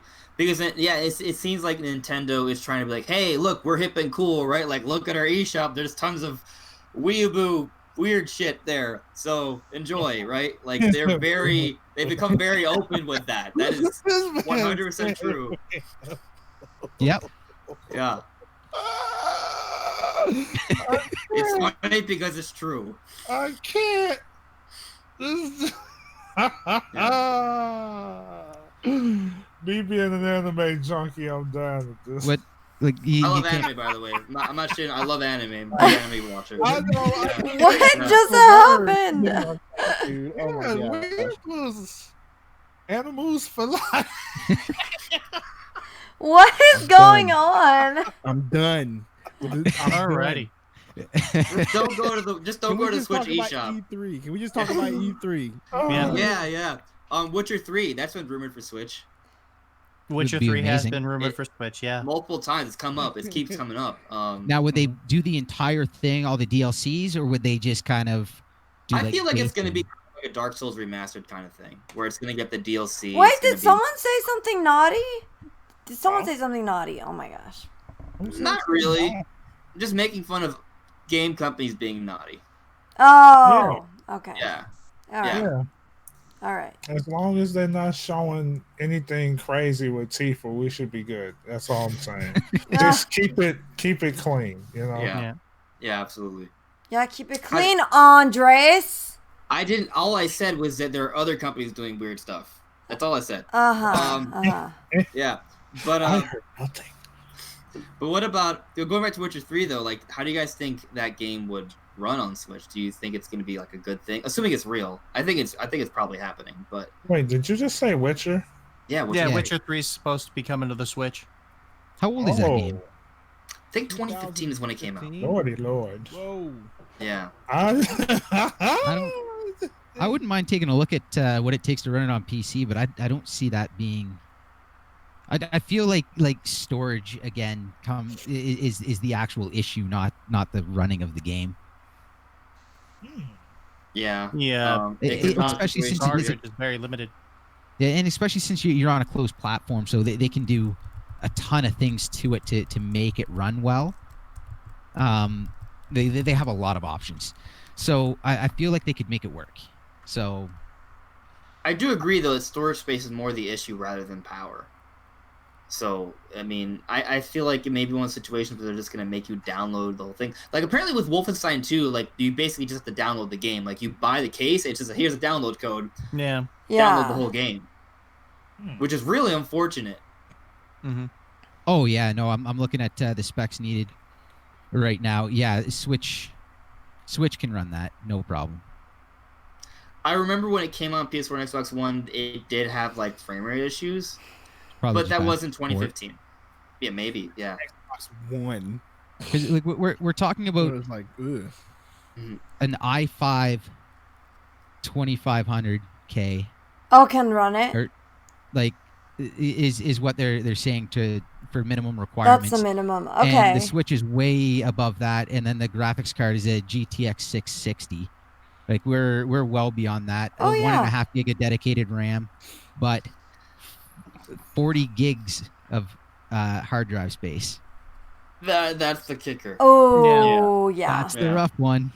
Yeah. That's rough. They would have I have a to pretty really big- work. Once They you gain need the to get Switch, panic they button on need to that. You know what I'm get some saying? internal storage like for us quick.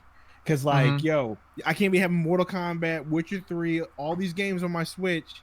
You know, yeah, my micro SD with a I can't be buying micro SD cards left and right. Let me just put this way and that way. If you want these games on your console, please provide us with a good proper internal storage in the future. Cause like, yo, it's crazy. What they really need to do is without changing anything or selling you another product, what they need to do is allow external hard drives to attach to your system, so that you can put games on there for when you're at least docked, and then you can swap when you're them. at least docked. So you can swap them. It's not ideal, but let's be honest. I'd rather buy a few terabyte hard drive than whatever I can Then get like for 20 the same SD money cards. for a micro SD card. Yeah. Exactly. I have a 120 gigabyte SD card. It's pretty good. I think I got it for like $20-$30 on Amazon. Yeah, they've definitely gotten more affordable. Yeah. I think they got more affordable because of the Switch. Yeah, there you go. It's like, oh wow, we're selling more of these. Awesome. Well, it's also cell phones. Maybe Nintendo is Yeah. subsidizing them. Yeah. There was a kind of a scam going on though, where you could get like really big micro SD cards for like $5. Yeah, but yeah. they weren't actually that big, and they would probably, in some cases, they kind of just like bricked your Switch. Oh. So That's if you horrible. see a $5 micro SD card that's like 256 gigs, don't buy it. Don't buy it. Yeah. Yeah, If you see anything that is too good to be Like- true. If it's 50, too good to be $100 true, it's not. more, and it's for $5, you probably shouldn't buy that. Because even if it's it and that's what it is, odds are pretty good it's so poorly made, or either that or it's a great deal because someone stole it. Oh, Which is wow. also And risky. reselling. I mean, there's Yeah. nothing in it. Nothing good's gonna come of that. So it's Yeah. either unethical or it's just not gonna work. I mean, I didn't steal. But I mean, like I said though, Wait, what'd you say, But how Nick? do you know it's? I said, But I then, said, I then mean, you I gotta make didn't sure that steal it it. is stolen What? and not going to brick your system. yeah. True. You know what? I mean, And that yeah. makes for an interesting conversation to try to bring up with somebody. Oh, You're like, no, it's okay. I'm not a cop. I just want to know if it's safe. I can't mess Did with you that. steal this? It doesn't. I don't. Sure I didn't. haven't really had to go through it. I don't think it would go over so well. Hey, this was just a Can you show me video of it working on your own Switch? Yeah. Yeah, Yeah. really. Yeah.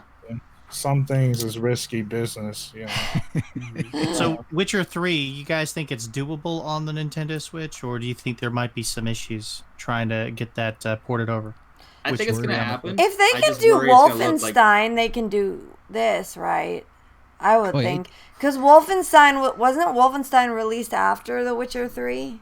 Like, Wolfenstein's hard to run. yeah, exactly. So if they could do Wolfenstein, then they could probably do Witcher. Yeah. I just know, worry it'll have to be blurry. like, I think it's I gonna know, happen, I know just don't Panic hope it runs Button, well. I know they said that they're not involved with Witcher 3, but they should be if it's going to be a difficult port job. Nintendo needs to get them involved. Well, I feel like Or they need. there should be other developers that should get as good as Panic Button. That's I true. think- There you go. Yeah. That's what I want. Yeah. Because if it's just Panic Button, we're not going to get that many third-party Oh, ports, no, that's right? true, yeah. No, Yeah. like, you right. So hopefully there's someone else out there that's going to be pretty competent. Actually, I think Senua's Sacrifice, right? That's a pretty, like, intensive game. I don't remember who developed it for Switch or ported it over, but it was not Panic Button, and that game runs pretty well on Switch. Oh, I bet Such a Dumo would great know. game. Yeah. I'll check real quick. I can't remember who did the port. Yeah, it is a massive game. And I haven't even played it. I just know a lot of people that talk about Witcher 3. I'm excited. I never played it. I would like to play it. If it looks decent on Switch, I'll probably get it for Switch. Although I probably could get it for like $15 on PS4, so that probably would be smarter. Yeah, save your money for that good stuff, man. That's the thing. Like, I would prefer to play some of these games on Switch because of the portability, but when they're like 4 times as expensive, and they don't even look or run it as well, is the portability really worth it? Yeah. I guess it just depends on what you want out of it in the end, you know. It's true. Okay, so Hellblade was ported by QLOC, and they are the same team that did the Dark Souls port. And I thought that. Well, some people complain about the port because it has the audio is a bit compressed, but I felt like the Dark Souls remastered on Switch was actually a really good port. Oh, they got Dark Souls on the Switch. Oh yeah, that's right. It's one of my favorite games on the Switch. I think it's great. And maybe they're going to work on that Dark Souls 2 port. Wouldn't be surprised. Yeah. Especially because they're done with Senua's Sacrifice. They got to be working on something. So is there anything else that you guys are just really hoping to see at E3? Just anything else that you think we need more of? Town, please give me town. The Forgotten Town. I feel that game has really that's gone by the wayside. You know what I'm saying? Like when they said Game Freak is working on a new RPG, I literally turned my head like almost around just to see what was going on with it. And then all of a sudden, just like nothing. We got one screenshot like a week ago. That's it. I really need to see that game. I agree. I really need to see what it's about because that is one of my most anticipated games. Really? Comes a capital. I don't expect it to be like a really, really big game because it's like Game Freak's like secondary or tertiary game. I get that. But it's probably going to be... No, yeah. And I bet it'll probably be sold on the eShop for like $20-$30, and it'll probably be like a really fun package.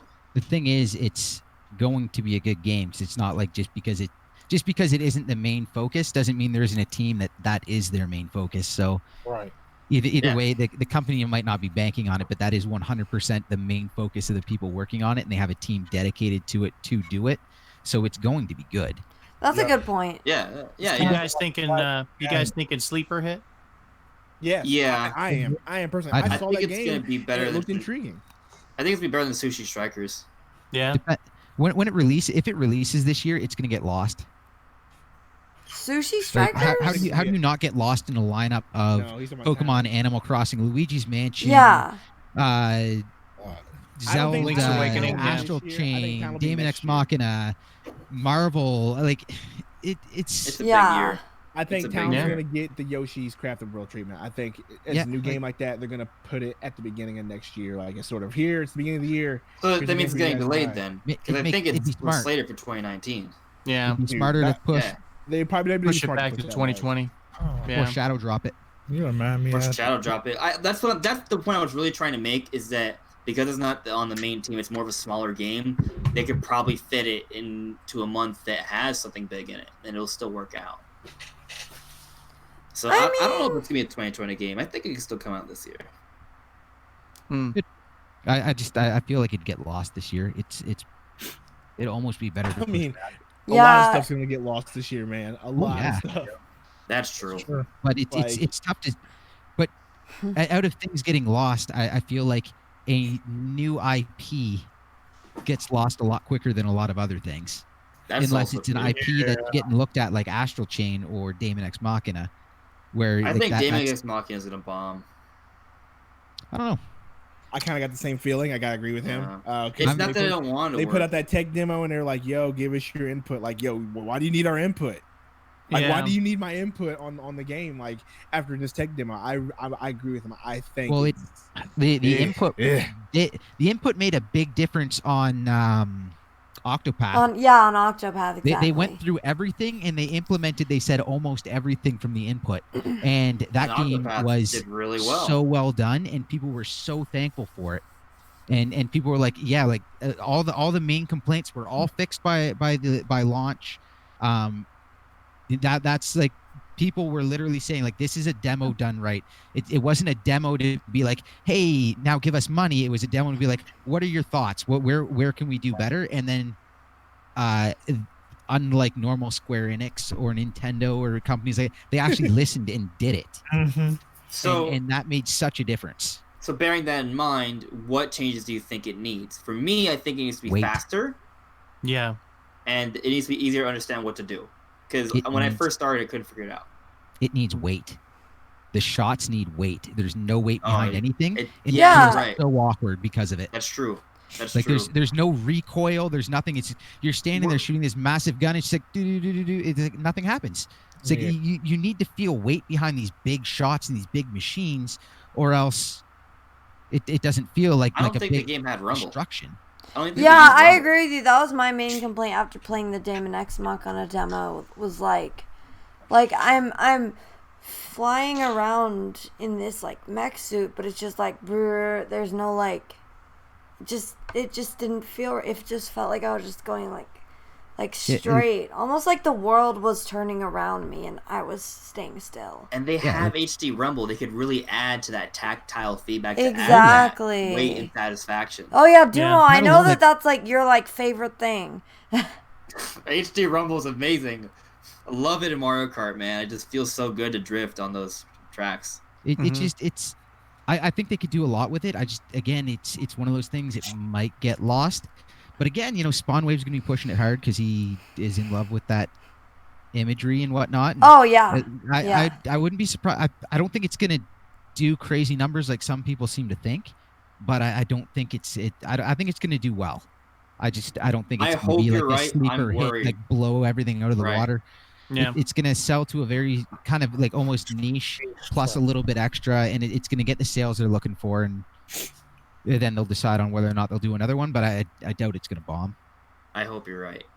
There is one thing we've talked about a lot. We've mentioned Pikmin, Metroid, Dark Souls, Witcher 3, Master Chief, Banjo.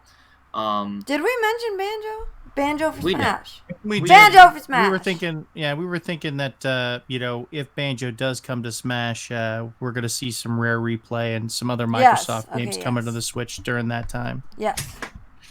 We got 21 SKUs, guys. GameStop. That was our next. One of them is maybe Town. That was our next point. Town. Yeah. Town probably is already there. No, Town's Town's already there. Town's already there. We know that we know that these are unannounced games because everything like Pokemon, Animal Crossing, Luigi's Mansion, all those titles, they're all already in the system. They're already SKUs. Right. So these some of those are SKUs are gonna be unannounced. bundles, probably. I wouldn't be surprised with bundles at all. Yeah. We had one there that was $199. One of those bundles there. Yeah. That were listed. Could be maybe. I don't know. There was another one that was $89.99. My brain is telling me for the $200 one. My heart wants to say bundle. Switch Mini, but no, that can't be it. Okay, so one thing to kind of add to that, Kazoo, Ultra sent me a message earlier. Said Amazon UK put up a bunch of new placeholders for Switch, including one new Switch console. Oh my gosh! Switch Mini is happening. How can this be? How can this be right now? Because just saying, don't get hopes up too high. I know it doesn't actually mean anything that they say like, oh no, we don't have anything to announce at E3 regarding hardware, blah blah. Like it doesn't really mean anything when they say that, but like could also be a Pokemon Special Edition console. Yeah. Now, as far as the $200 go, there is a very off chance that it could be a Switch Mini, but I feel like knocking $100 off the price right now is pushing it for what they'd be able to do at this point. Like do you mean because the Pro is not out? Also, no, I just feel like knocking out a third of the price rate is pushing it a little bit to actually. Especially if you bundle it with a game, that's just like a huge thing. Yeah.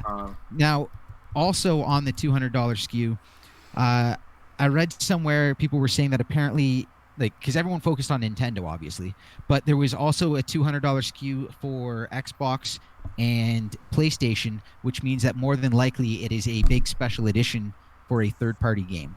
There you go. I did There hear a you rumor. Oh my gosh. Kazoo down. Kazoo down.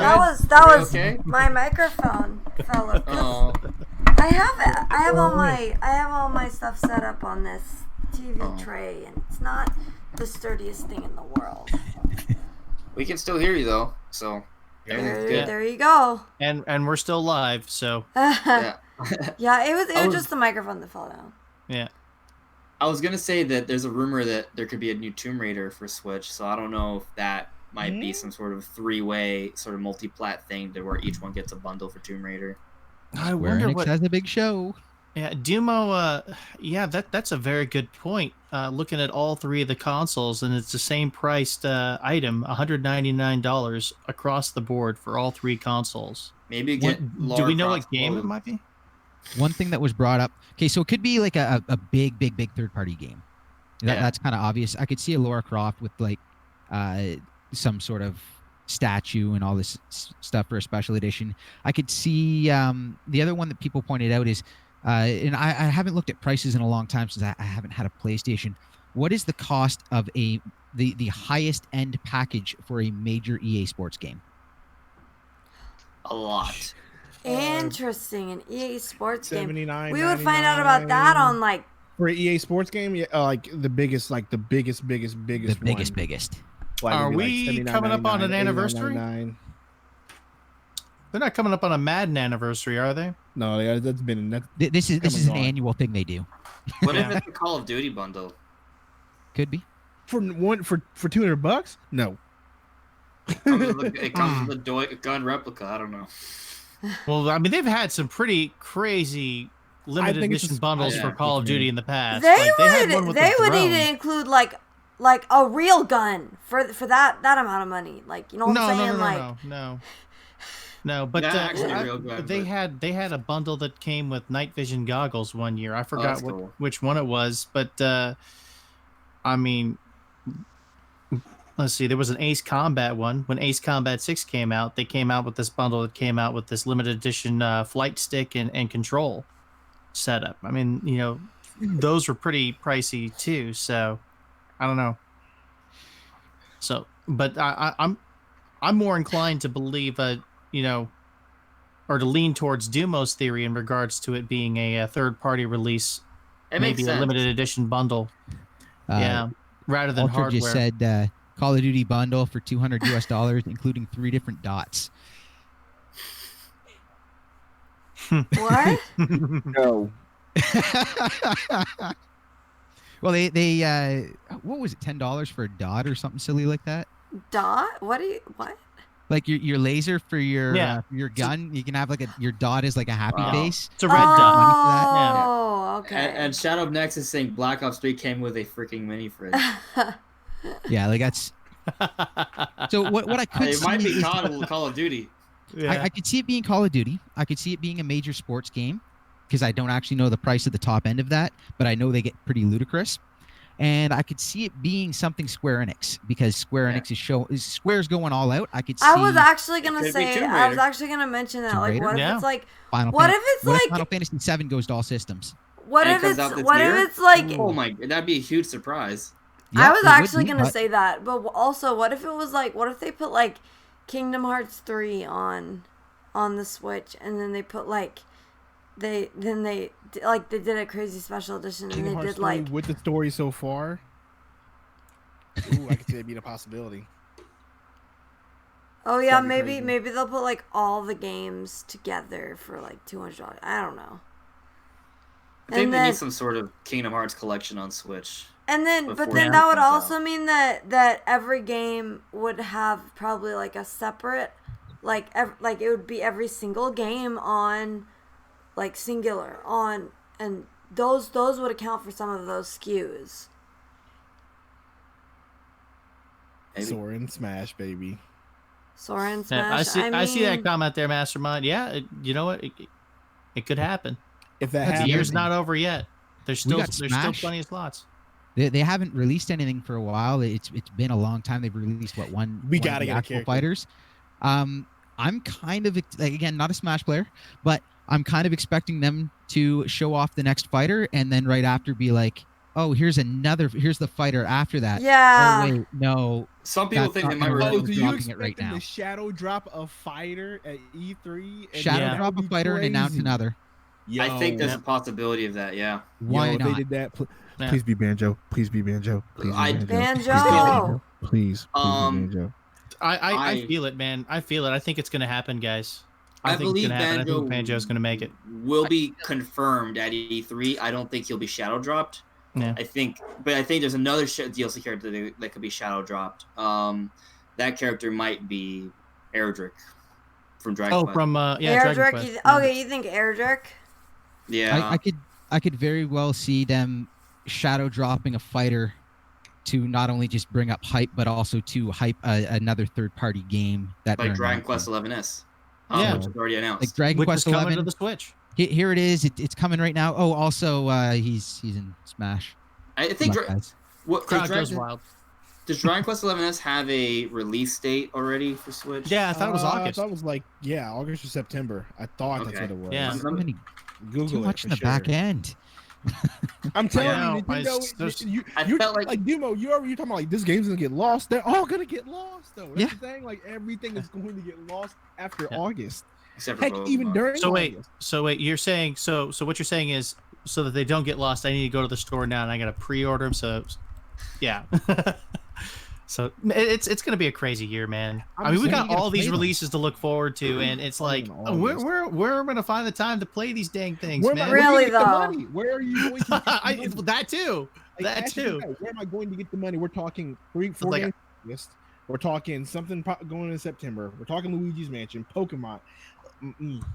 A lot of people buy both Pokemons, Yeah. Yeah, and they just announced that bundle that they're gonna do. Yeah. which is two games which is in one. garbage. Yeah, they have that Eu- double Europe pack. Europe gets a steel book, and the bundle is still just the cost of 2 games, Wow. which they Yeah. did that before too. I can't remember which game it was, but they did that Europe's before. a hard sell, though. I hear that they have to do all these type of hoops and ladders just to get people to buy, buy video games out there in Europe. I mean, we're here in the West. It's like, all right, we're gonna release this game. Oh, gotta buy it. It's the next Pokemon game, and over in Europe, where you they just don't. I don't know. I guess they just need some more motivation to go to the store and actually buy a physical copy. France is huge for Nintendo, and England is UK. Yeah. is really kind of they're like, a PlayStation place, but at the same time, it's easy to sell them games. Just call it FIFA and call it Grand Theft Auto. It'll be fine. Yeah.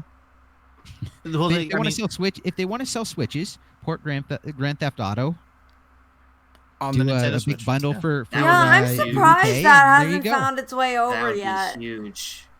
That would be so huge. I'm wondering if it's been a while. Are they? You got to wonder if they're working on the next Grand Theft Auto, and that would be why, or if they're content with the money they're making because it is it's a lot of money. Yeah. Like They could make more money though. True. Um, Yeah, it's just that's one of the reasons I could see them not porting it over. Is simply because they're working on the next one, and then Yeah. porting it over is a waste of time and money to Right. not sell it the way they want to because the next one is out. maybe. We do see a lot of fairly late ports, right? Like Witcher 3, if it comes, that's a 4-year-old game already, right? Yep. And when Skyrim came to Switch in 2017, that's a 6-year-old game already. Although it was the remastered edition, so I guess you could say it's more like 2 years. But there's a They've lot also of been porting that to everything. They even That made is also fun of true. it. That- They made fun of how much they were Themselves. porting it to. Yeah. Yeah. Actually, another port that I'm kind of confused about, but it's Persona 5, right? So we're getting the Scramble game. Do you guys think that the actual Persona 5 can still come to Switch, or is that completely like out of the picture now? Well, I mean, like, why not? Like, I don't see why Atlas couldn't put that on too. Like, Because Switch fans would prefer Scrabble. Yeah, I don't know. I have my active. doubts about that. If they wanted to release Persona 5 onto the Nintendo Switch, they would have done it already. I mean, they got Joker and Smash, so that hype is pretty much been handled. And I was expecting a Persona 5 drop like weeks, days, months, after Joker made it into Smash on the roster, but instead we're getting Persona 5 Scramble, and I'm like, okay, so no Persona 5 for the Switch. It's weird. I guess that makes sense. I mean, why put Persona 5 on the Switch now? Just put Persona 5 Scramble on it and just call it a day, It's like, okay, yeah, we got Joker and Smash. Here's your Persona game. So, I don't know, man. I don't want to, like, completely... I mean, personally, I don't like it, right? I don't like that's what they're doing, that they're giving us a spin-off instead of the main title. Yeah. Like, I understand they're also doing Persona 5S, right? That's coming for PS4. But I think people would have been okay with just getting Persona 5, like an adapted version for Switch. I think they would have been okay with that. What's the Persona-based game that Switch is getting, though? Not Persona, but the... There's Shin Megami Tensei. Thank you. Yeah. When's that coming? I don't know. Have they said anything since Switch launch? I don't know. Because like that again, like that would be another reason to kind of hold off on that to give. Apparently, it's TBA to be announced. Oh, well, maybe we'll hear about it during E3. Maybe. Yeah. I mean, in a couple years, it's time. Yeah. Mm-hmm. Or no, wait. I'm sorry. Shin Megami Tensei. That's an Atlas IP, right? Yes. Yeah. Okay. All right. Just making sure. Mm-hmm. Yep. Yeah. I was gonna get them confused with another third party, and I didn't want to be wrong. True. Or it's like Steep and never coming. What did you say, Steep? Yeah. Yeah. Oh my God. That everyone just forgets about. But no, I could see them holding off on Persona to try to not bleed sales from Shuniga. Yeah, I can't even say it. The SMT game. From their other game. And then I could see them also bringing it. There may also be an exclusivity deal in place. You don't know, like a timed one. Yeah. Which is common. So you never know. Yeah, like a timed exclusive. Wait, didn't Persona 5 come out like 2 years ago? Yes. I don't remember. It was 2017, I think. So I'm gonna say okay. So about somewhere somewhere thereabouts. So do exclusivity deals timed ones? Do they ask that long? Do they last? Came out that long? 2016. Okay. Don't know. They can last as long as you sign for. Not typically though. Well, yeah, but exactly. Not typically.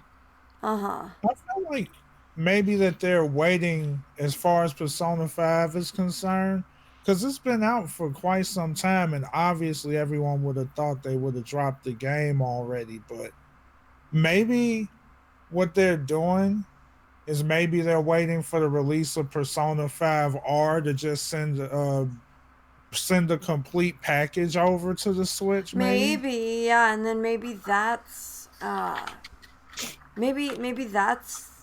Wait, but isn't Persona 5R, isn't it just like a different ending than the main Persona?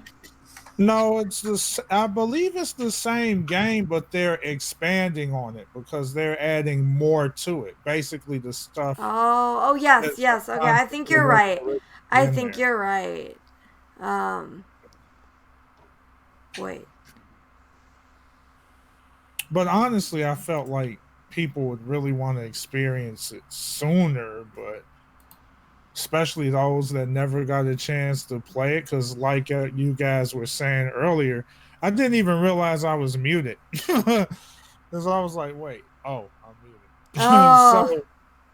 So I was thinking, because I mean, everyone would have thought, okay, we're getting Persona 5 for Switch because of the release of Joker.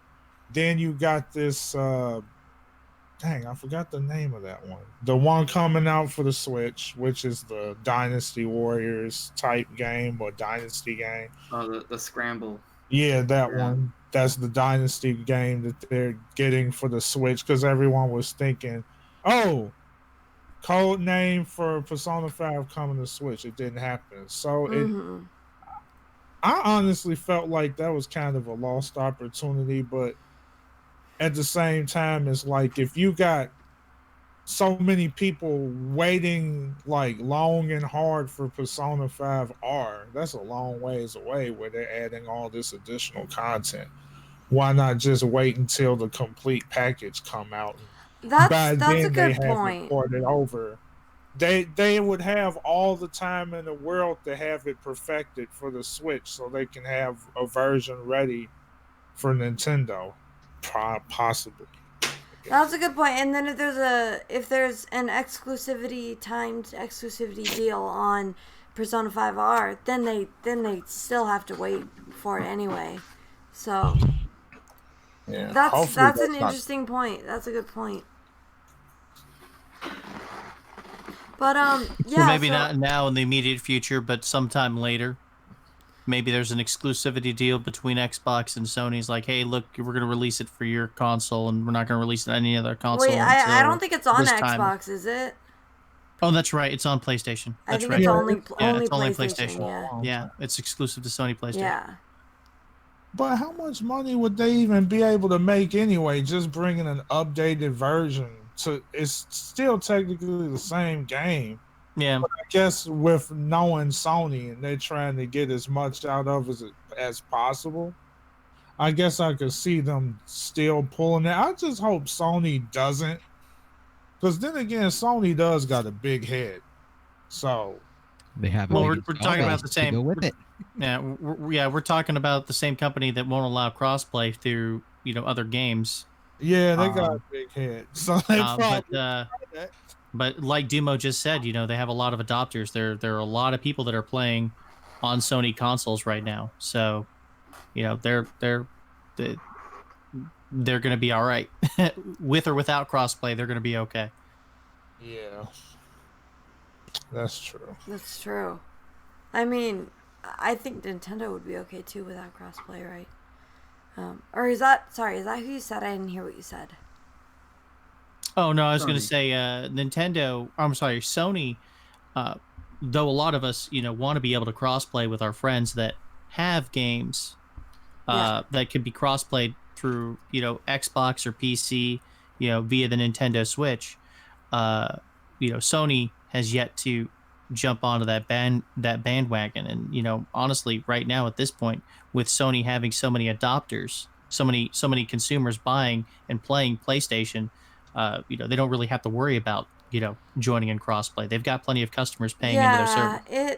I don't even know, like, is that really the goal for having crossplay? Like, because I feel like Nintendo doesn't really, like, need crossplay, but, like, they have it. Well, when you have games like Minecraft, when you have games like Minecraft or Rocket League, or I'm sure you guys can name a few as well. But when you have games like that, and most of your friends are on Xbox, and you just happen to be the one person in your group of friends that is playing it on the Nintendo Switch, it's definitely beneficial for you to have cross playability. I know it's beneficial for you, but I'm talking about from like the company's standpoint. This is why it's like, important. You don't really like need it. I'll explain why it's important. Third parties need it. Yes. Yeah, that's true. Yeah. You also don't want people buying other systems because they can't play their game with their friends, right? That's another thing I was gonna say. But that's why it's worked so well for Sony, is because the install base on Sony is so overwhelming. Oh yeah, it's so large anyway. Like, for a long time, it's like, well, what am I going to buy? It's like, well, who are you going to play with on Xbox? Like, what's the point? Just get PlayStation, because you're not going to be able to play with anyone on Xbox. There's no one there. True. And then you look at another, as I said, third party. What was Clippy B's last game? Lawbreakers. It got reputation as a dead game, and it died because of it. Whereas if it was crossplay on all platforms, that dead game has a small install base on all platforms, but altogether makes an install base worth playing on. Right. Which allows the game a chance to maybe work a little bit more, release a DLC patch that makes a splash and gets a bunch of players in and saves the game, versus they scrap it and now it's dead in the water, and who knows what Cliffy's going to do next, or what the company's going to do next. That's a lot of money down the drain that they never made back. Yeah. They were banking hard on that.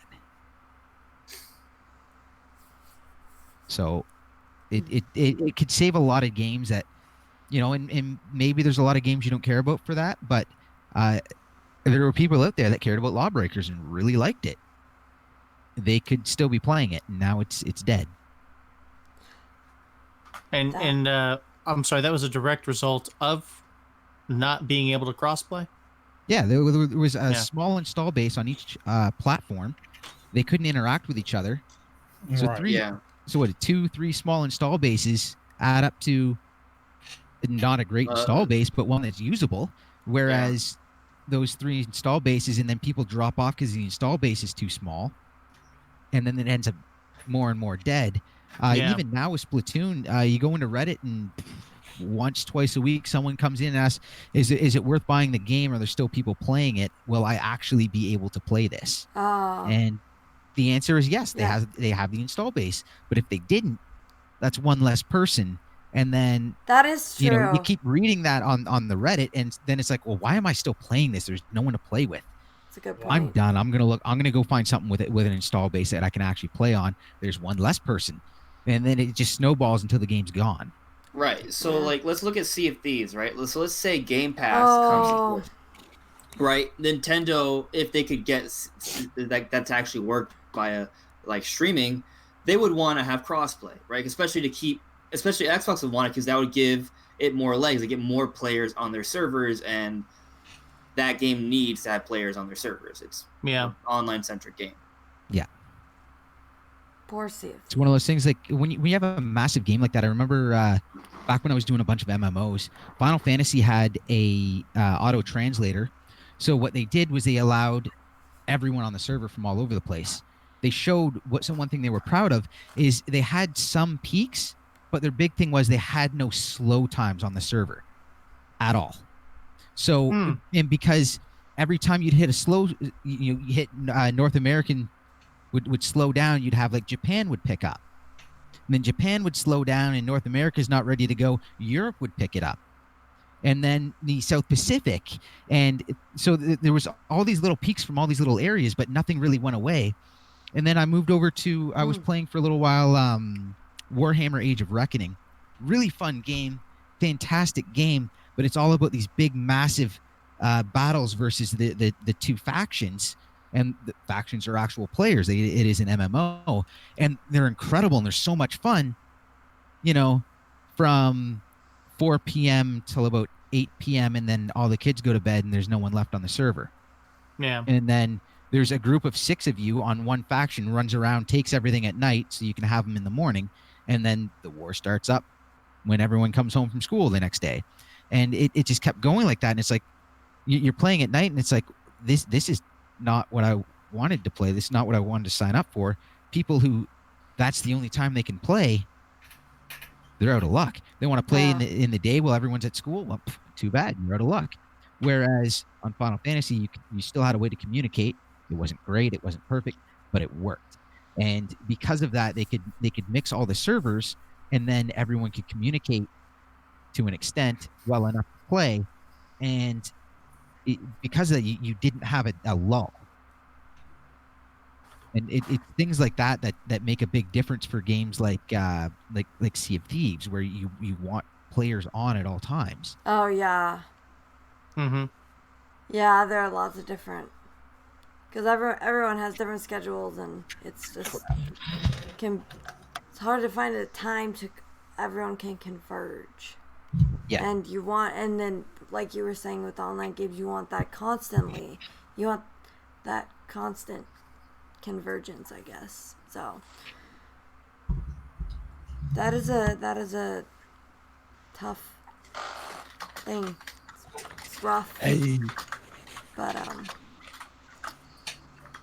I think that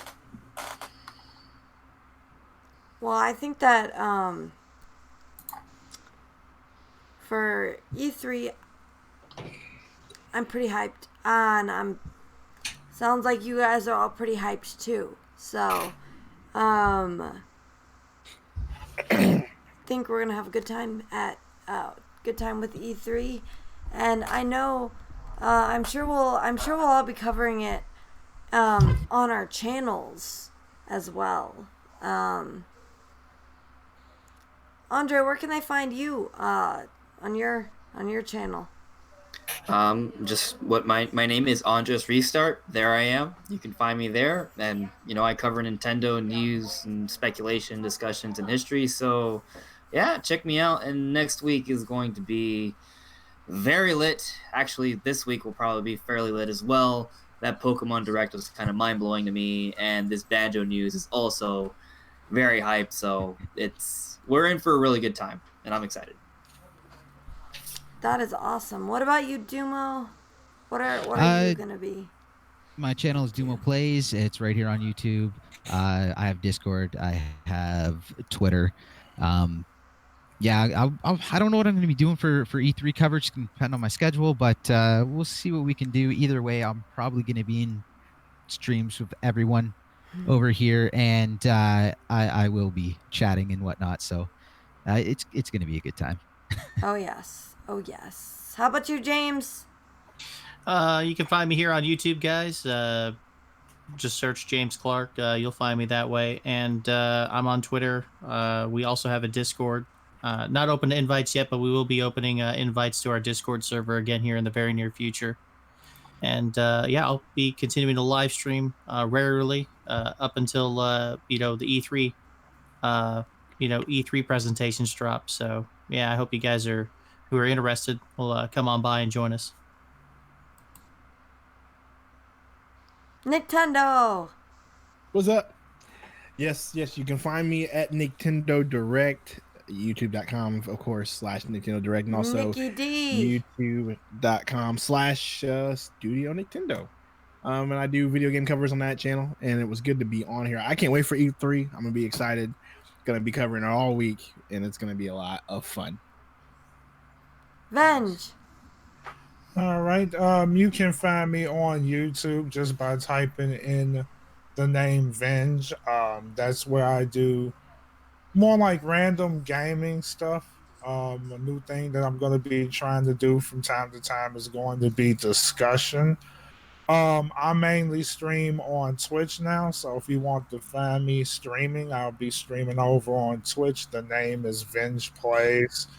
I stream Nintendo content, basically family friendly channel and all that good stuff. And so, as far as the E3 coverage is concerned, I don't know if I'm going to have enough time to do E3 coverage. So, for the most part, I would watch, like other people covering it when I have the time to do so, because I just finished a lot of stuff when it came to like the kitchen renovation that's finally over with.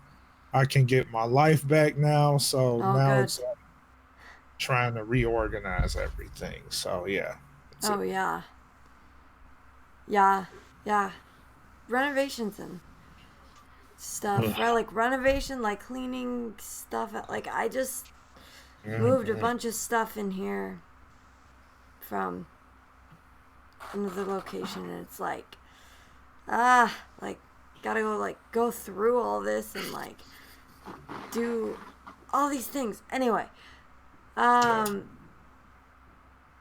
thank you guys for joining us on the Kazoocast today. You all know me. I am TheYellowKazoo, of course, and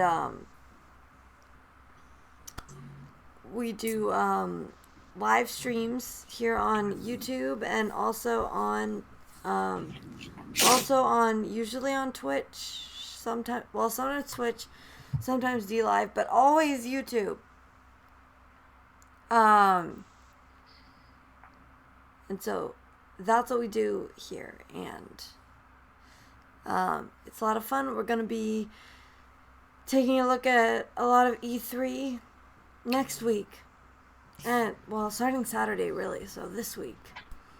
So it's going to be pretty cool. So I hope that you all will subscribe and comment on the replay if you're watching the replay.